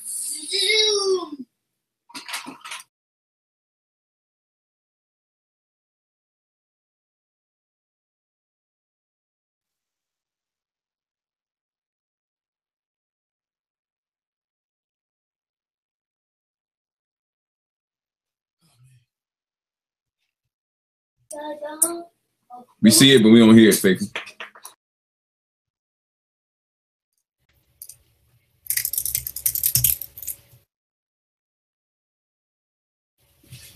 Oh man! All right. Let's see what's going on YouTube. Let's see.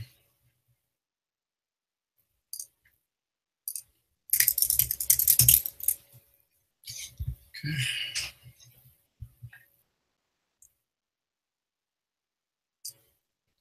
Oh, you want to see? Got another video? Let's see what he's talking about now. Randy is a nice looking man with that beard on his face. If they look at you now, they think you trying to look like them. That's why on the TV screen, you got the Gillette shade commercial. You don't see no black people on the channel. That's why on the TV screen, you got the Gillette shade commercial. You don't see no black people on the channel. You see white, you see a so-called white man telling us to shave our beard. When they put that stuff on the TV, our people look at the TV and say, doing it. Jesus said it's okay to shave our beard. Because that's what our people think. They think the white man is Jesus. Yeah. That's how you grow. That's how you grow to shave your beard. Bruh, oh my gosh, man. These guys talking about.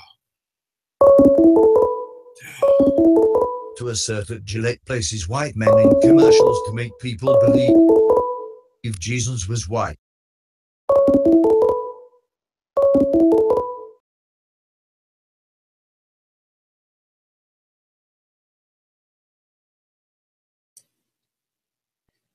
What happened, Faith?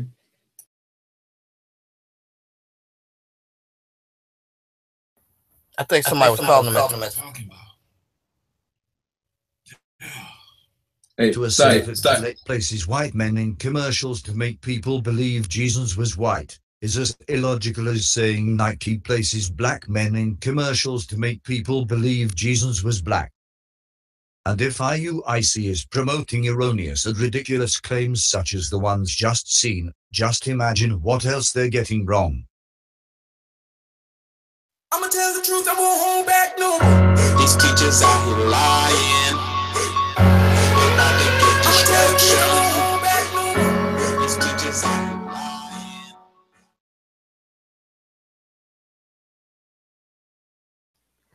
Wow. So he I guess one thing I did notice is that all them brothers they had did y'all hear shaved beards. No. They were shaved. That's why I didn't get, like, why are you talking against people who are shaving? But yeah, when we look at your face, like it's not even that.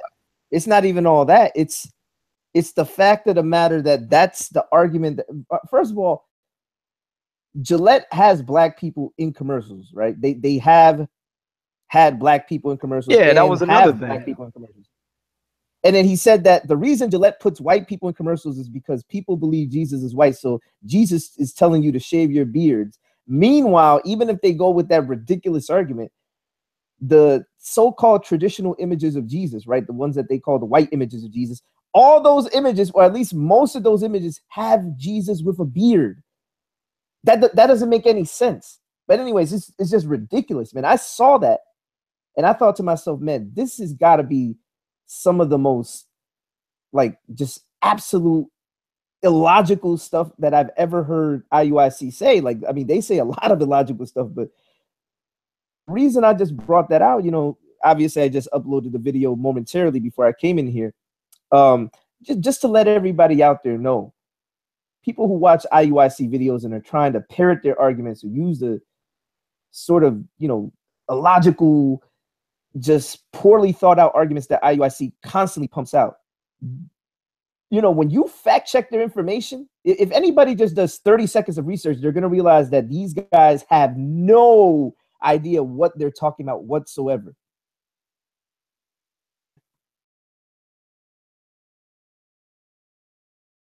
So yeah, that was yeah, man.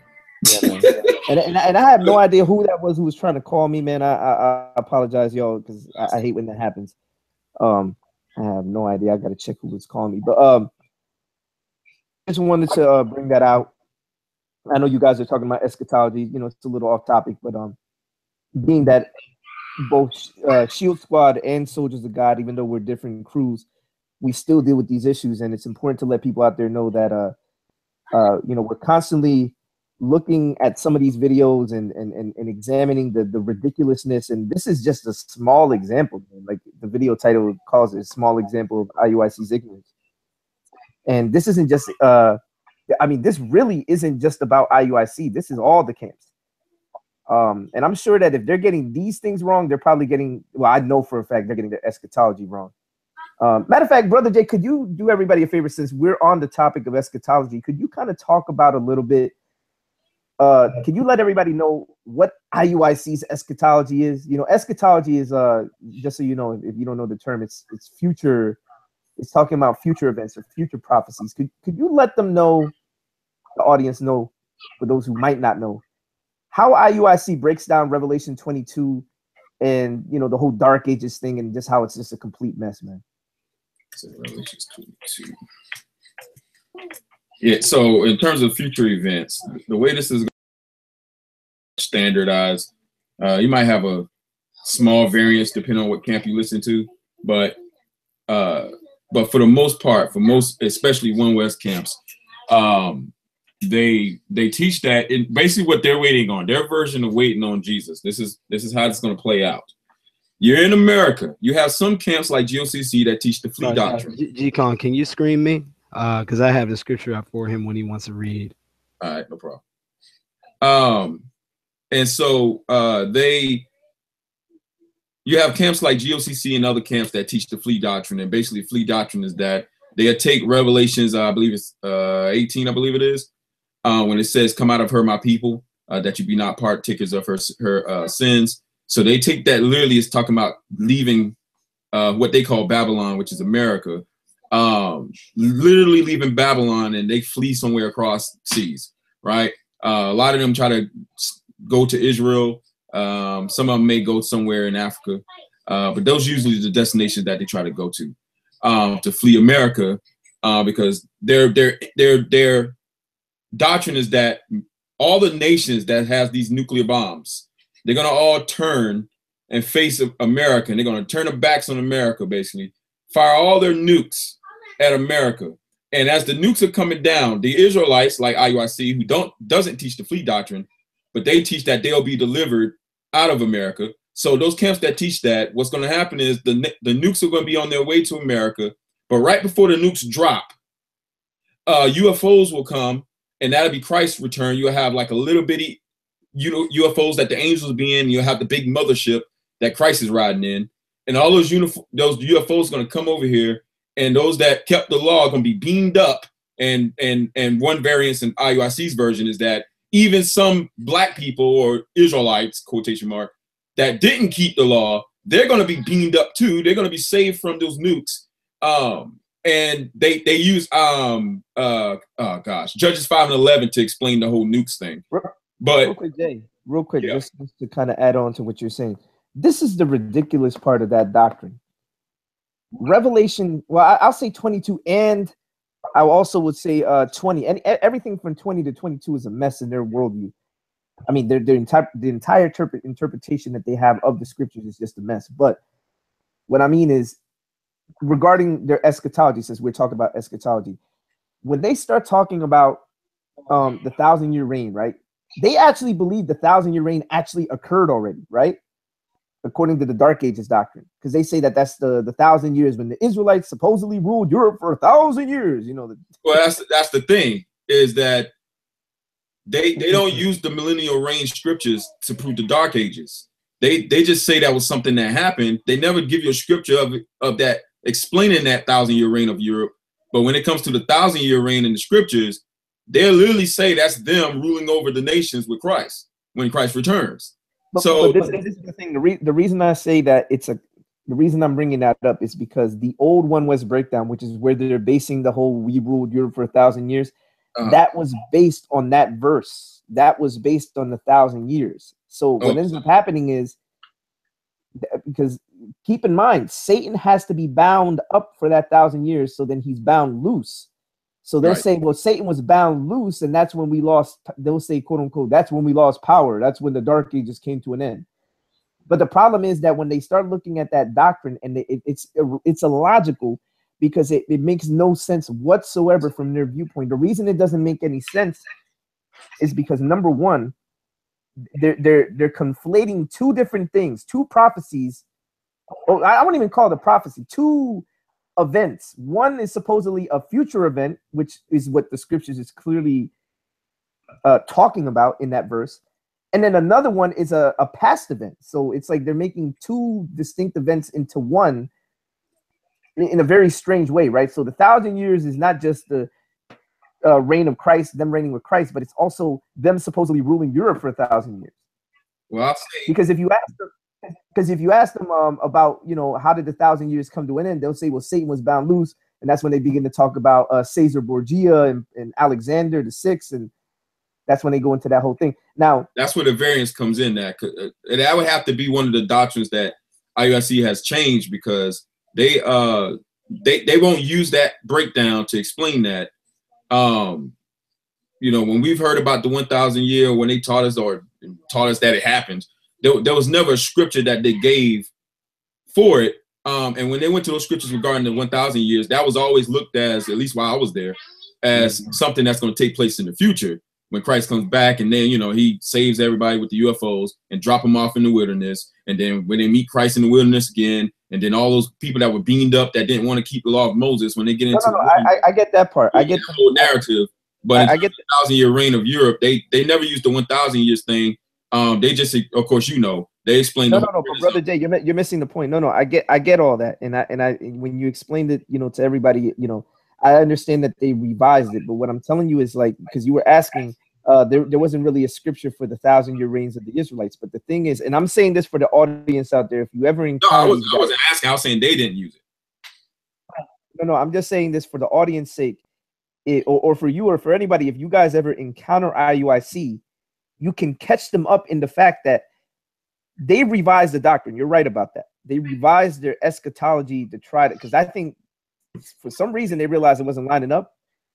But here's how you can tell they haven't completely gotten rid of it. Because all they did was they took away the scriptorial reference that the 1,000-year reign of the Israelites in Europe was somehow talking about, you know, the Revelation 20, you know, when it talks about the 1,000 years when Christ reigns. The thing is that they revised the doctrine. So now they make it like how you're explaining it, right? It's talking about all the things, you know, they add their little spin to it with the UFOs and all the crazy stuff. But the problem is that with them, and a lot of people don't realize this, is that the whole reference to the 1,000-year reign, the Dark Ages doctrine, that goes back to Revelation 20, the old breakdown, the old One West breakdown.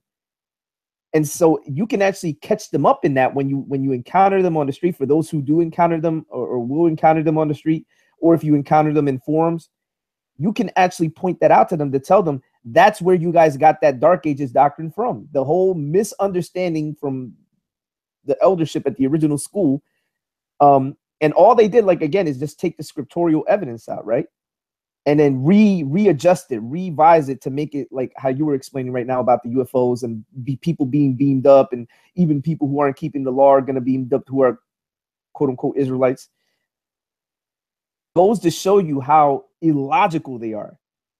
It goes to show you that even when they try to revise the doctrine, they end up still creating contradictions.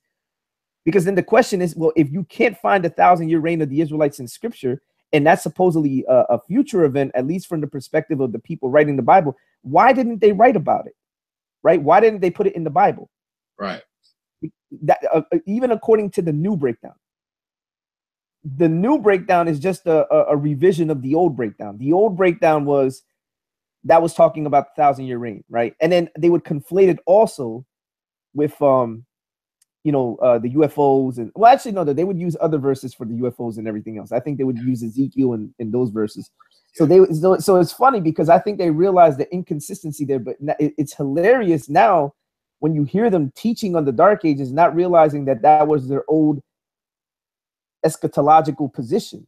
That was one of their old positions, and all they did was take away the Revelation 20 reference and apply it to another quote unquote understanding.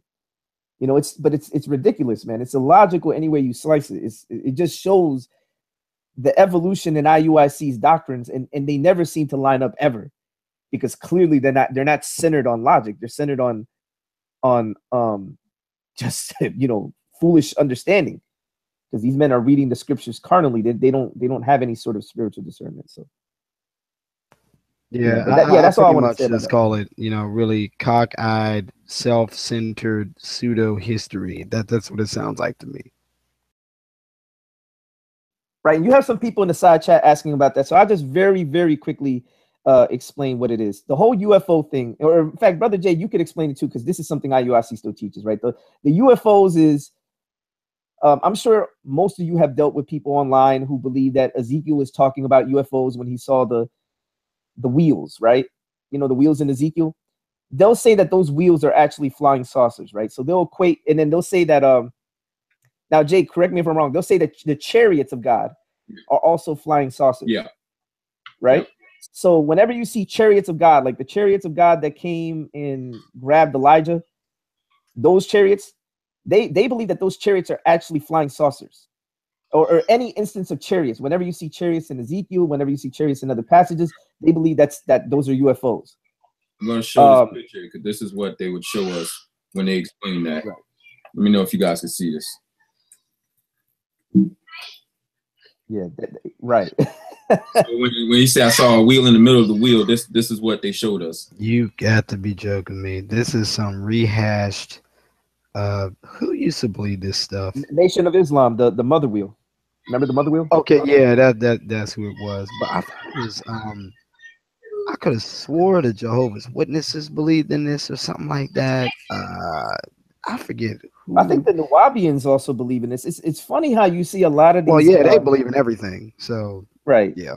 A lot of black nationalist groups with very strange and outlandish beliefs always gravitate towards this UFO thing concerning Ezekiel for whatever reason. But the reason I'm bringing this up is because it just shows the evolution, or quote unquote evolution, in the doctrine that IUIC has been pushing, but there never seems to be any coherency. So when they bring out a point, it'll contradict another point. So then they end up, thinking that they've fixed one problem and they've actually created 5 other problems.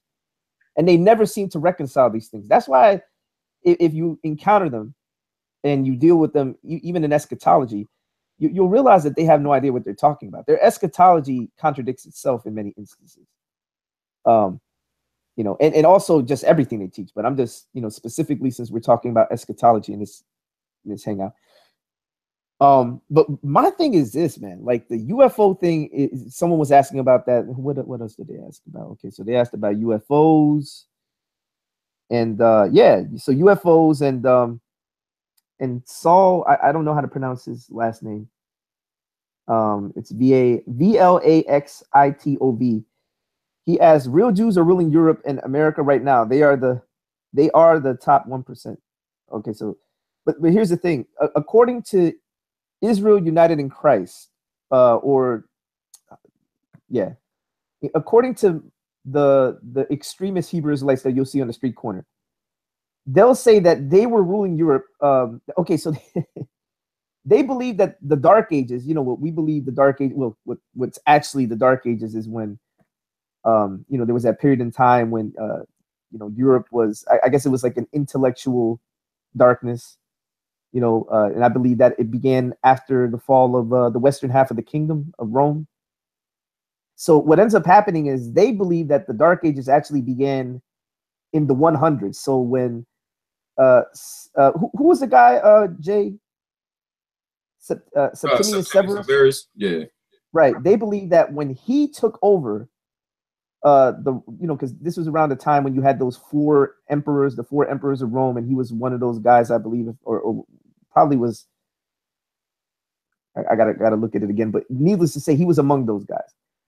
And when he takes over, they believe that that's what, because they believe he's an Israelite. By the way, Saul, they believe all these different individuals of any great importance are Israelites. So King James is an Israelite. They believe he's a black man. When I say Israelite, that's their code word for African American, so-called black man, as they would say.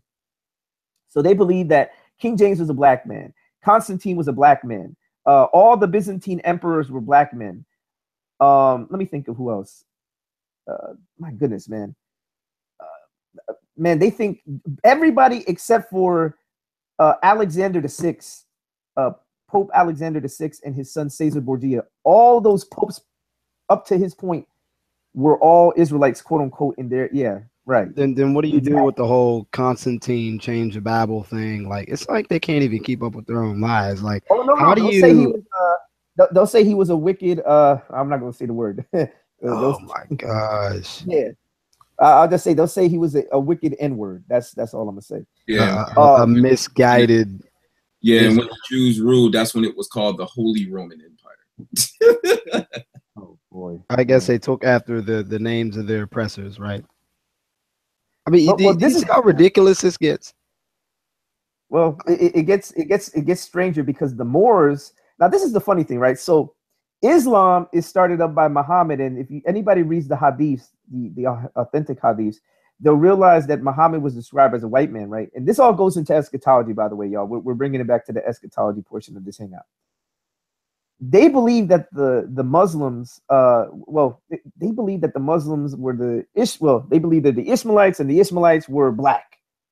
Everybody was black except for Esau, right? But somehow this Esau was able to marry women of color and produce children that were, white as snow and with straight hair. And somehow, some way, these people were able to make their way into like all societies. And, the recessive gene, as they would call it, somehow became absolutely dominant and was able to change the phenotype of the peoples around them, like almost making it seem like Esau's like the whitewasher of all black antiquity. I mean, just utterly fallacious. Like I'm laughing on the inside. Like, how did they go ahead? I'm sorry, because I'll start. It all plays into their eschatology, because when they look at the beast in Revelation, they believe, any reference to something being red and evil automatically becomes Esau. So like the red dragon, well, that's the white man too. They believe that the beast is the white man. Is this true or false, Jay? Right? They believe that the beast is Edom, the dragon is the white man. And so Esau becomes like this ultra super like villain on steroids. Like he's like the hyper villain. He's like it's crazy, man. And so their eschatology leans in that direction. So it has to begin with this whole Dark Ages thing. Because remember, the Israelites were ruling Europe supposedly for 1,000 years, even though they weren't keeping the law, statutes, and commandments, and were supposed to be going under the curses, huh? Israelite, IUIC Israelites, huh? They were supposed to be going under curses, according to your doctrine, right? Because remember, we're not supposed to rise up against, above anybody, but somehow, some way, these people were breaking the law for 1,000 years, and in their worldview, God was blessing them. Okay, time out, time the heck out. Like, I'm sorry, I'm gonna spaz. Like, let me get this straight. You mean to tell me that you have the IUIC literally teaching people that during the time of this 1,000-year reign, that they're ruling over Europe, that the people that are doing this, every time that we look in history to see the people that are doing this, they have beliefs that are just utterly beyond night and day compared to what they believe, including some of the writings that they will leave behind. But now all of a sudden, I guess you got to make a conspiracy of pseudo history to do away with the validity of those writings, to divorce the writings that totally dismantle your doctrine from the people that you claim were actually you. And then after that, you claim that these people were Moors, which once again, when you look at regular history versus pseudo history, the Moors were distinct from, well, I can't say that they were distinct from Christians, Muslims, and Jews, because you have Moors that were Christians, Moors that were Muslims, Moors that were Jews. But you basically get, this is ridiculous. No, watch where this is gonna go though. This is gonna become even more hilarious. No, this is gonna become even more hilarious. So watch this. So you know that the Arabs, specifically the Muslims, they were very much influenced by the rabbinic Jews around them. And you know this more than anybody because you did your Rome is Edom debunked video series, the 2-part video, where you basically explain that the word Edom was used in reference to Rome in the eschatology of the people to indicate that it was a metaphor. It wasn't that the people were literally descended from Edom. It was like a byword to just indicate enemy to the Jews, right? So basically Rome, Christians, Muslims, everybody became known as Edom. But in their dealings with Muslims, the Jews would tell the Muslims that the Byzantines, keep in mind that this is during the time that the western half of the kingdom had fallen, so the Byzantines were the Christian empire during that time in the eastern half. And what ends up happening is the Muslims have their majority of their dealings with the Byzantines, right? During the, I want to say the 800s, somewhere around there, 800s, 900s. So what ends up happening is that a lot of the historians of the time, the Arab historians, if you look at, I'm going to mispronounce his name. I think it's Al-Tabari. When he begins to talk about the different traditions and things that are being spread about, the Byzantines are being called Edom, metaphorically are being referred. Well, the Muslims took it a step further. They actually believe that they actually did come from Edom. So then they begin to develop these elaborate tales of how these people were actually descendants of Esau, because they looked at the passages in the Torah that talk about Esau marrying an Ishmaelite woman, right? We see that in Genesis when he took women from Canaan and a woman from the Hittites, right? The Hittites, and he also took an Ishmaelite woman. So what ends up happening is that they begin to equate this theory that this is where the Byzantines came from the conception between this Ishmaelite woman and Esau. Somehow it produces the Byzantines. This is where they derive from. So what ends up happening is it undermines the Hebrew Israelite argument for the Byzantines being Israelites if the Ishmaelites, as they would say, are calling these same Byzantines who are supposed to be Israelites Edomites. How are they Israelites and Edomites at the same time? Oh, bro, can you say that again in case they didn't catch it? Can you just say that in even more layman's terms? I don't care what you got. Very, very, very simple. Basically, these same Arab historians were being relayed stories from the Jews about the Byzantines being supposedly Edom. And so the Hebrew Israelites of the One West variety believe that during the Dark Ages, so the Dark Ages is from 100 to, look at this. This is hilarious. It's supposed to be 1,000-year reign. So it's from 100 to 1500 AD. You get so that's a lot more than 1,000 years, right? But go tell them that their math is off. So so the Byzantines during the 800s, who are supposed to be Israelites in the One West, the One West worldview, for those who don't know what One West means, we're talking about the ABC camps. That's Israel United in Christ, Great Millstone. Yeah. Right. You know, for you know, my white brothers and sisters who are watching this, those would be the guys that scream on the street corner saying that the white man is the devil and, you know, you're going into slavery. Those guys, well, they believe that Israelites were ruling during that time frame from 100 to 1500 AD. How in the world is it that if in their worldview, the Byzantines are supposed to be Israelites, these are quote unquote black men, as they would say, ruling Europe, that these Arab historians, these Muslim historians are calling these same Byzantines Edom. And they're getting this from the Jews, from the actual Jews, mind you.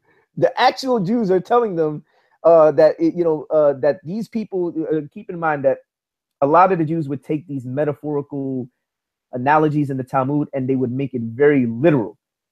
Right. You know, So what you're saying is that they're going back into history and saying, look, these people here were actually Edomites. We have proof from the Muslims, and they actually got this stuff from the Jews. See, we know our history. Look at those terrible Byzantine Edomite people over there.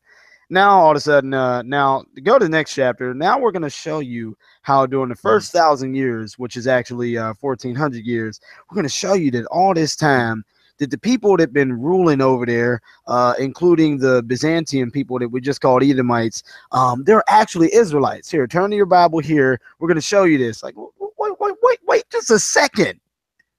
Exactly. Does that make any freaking sense? So they don't do. Go ahead. I'm sorry. Go ahead. This has to feed into their eschatology.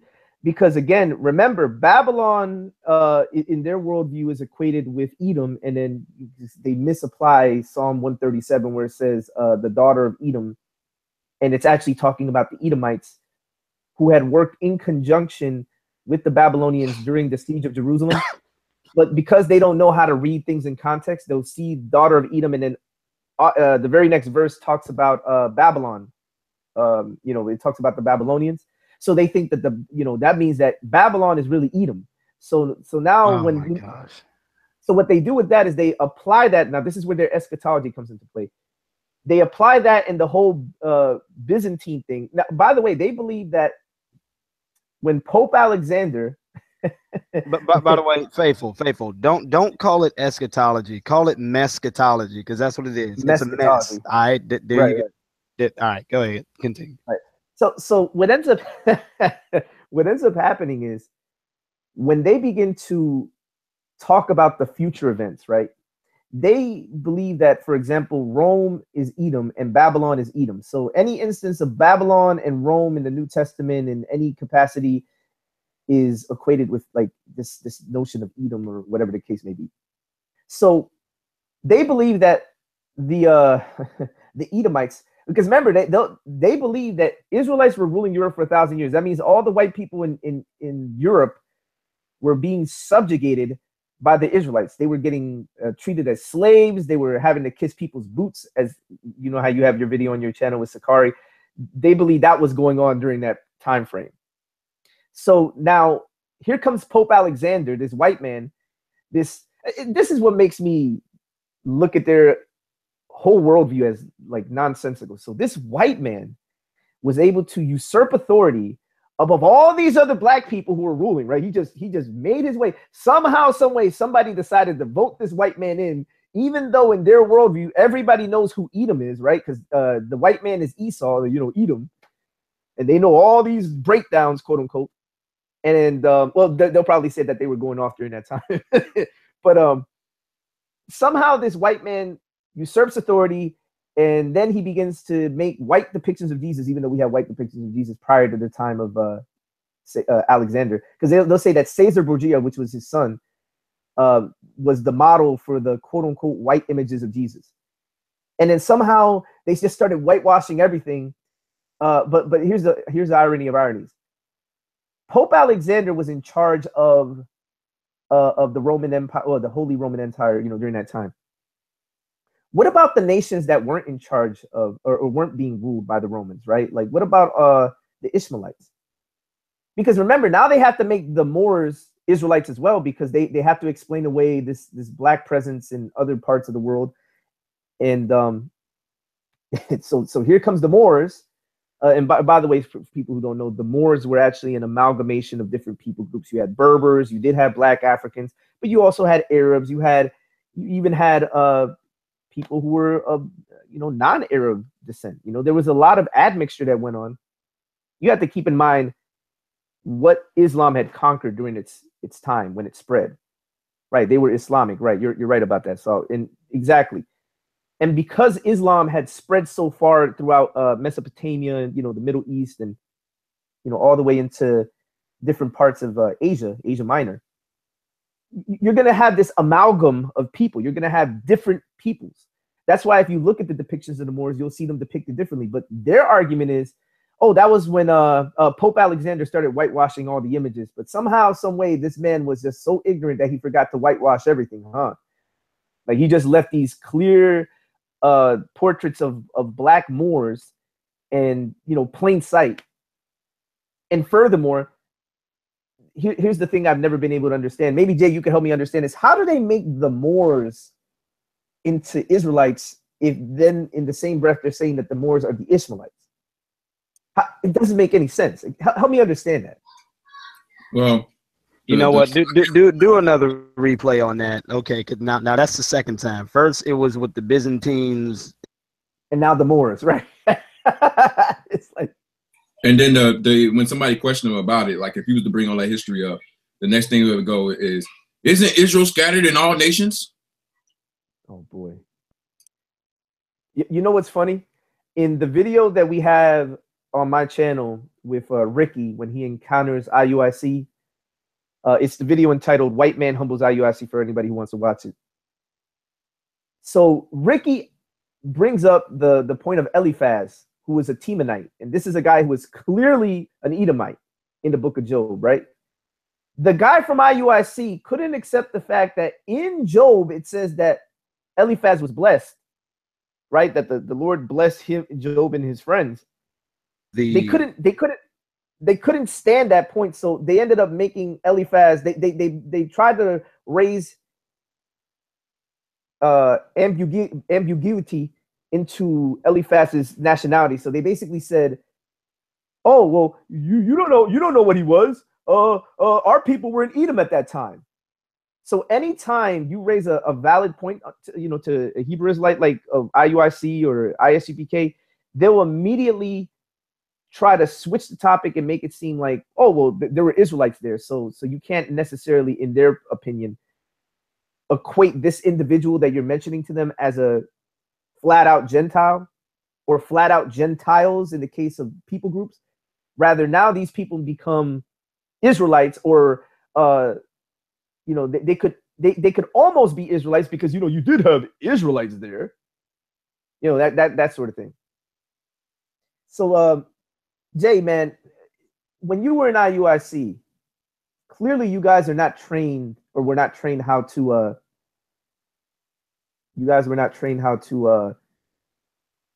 deal with these problems, right? The problem of consistency. Would that be correct, my friend? Okay, I don't know if I'm here. Did you guys drop out? I don't know if you guys can hear me or not. You. No, I hear you. Right. And the reason I'm bringing this up is because I want everybody out there to know, if you ever encounter the one Westers, this is their eschatology. You're going to have slight variance between ISUPK and some of the other groups, but this is literally their eschatology. Do you see how messy this is? I could literally sit here and tell you what they believe and show you something else that they believe that contradicts this other statement. And if you, as the brother Jay pointed out earlier, bring this out to them, they'll either try to make it all ambiguous. They'll say, brother, we don't know it all. You just got to keep the law, statutes, and commandments. Oh, and by the way, I see Arcane in the hangout. Arcane, do me a favor. We want to have a discussion with you. There's some things I want to have a discussion with you about, because I'm starting to worry about you a little bit, man. You're starting to become a little bit too weird for your own good. So I want to have a discussion with you about some things, man. So, hey, brother G, let me ask you something, man. Do you think that we could set up a hangout where we can have a discussion with Arcane about some of his new views. If you kind of catch my drift. Yeah, we definitely can do that when you was trying to do that. I mean, we could do it right now. Now, Arcane, would you be willing to have a sit down with us live on there so we can discuss some of your new founded views, quote unquote? Would that be okay with you? Would you be willing to have a sit down right now with all the brothers in here? You know, we could just call it a open discussion, a sit down, and we can talk to you about some of the views that you're holding to right now, because I've heard that you're starting to gravitate towards some of the Hebrew Israelite views. So I'd like to have a conversation with you about that.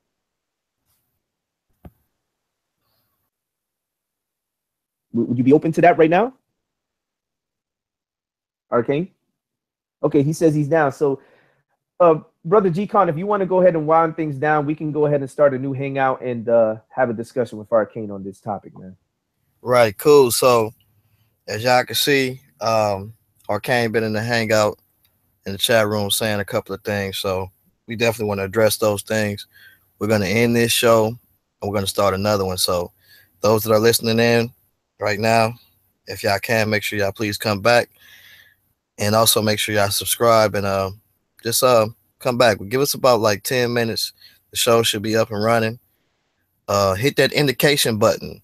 Hit that subscribe button so you can get indicated when we come back live. Peace.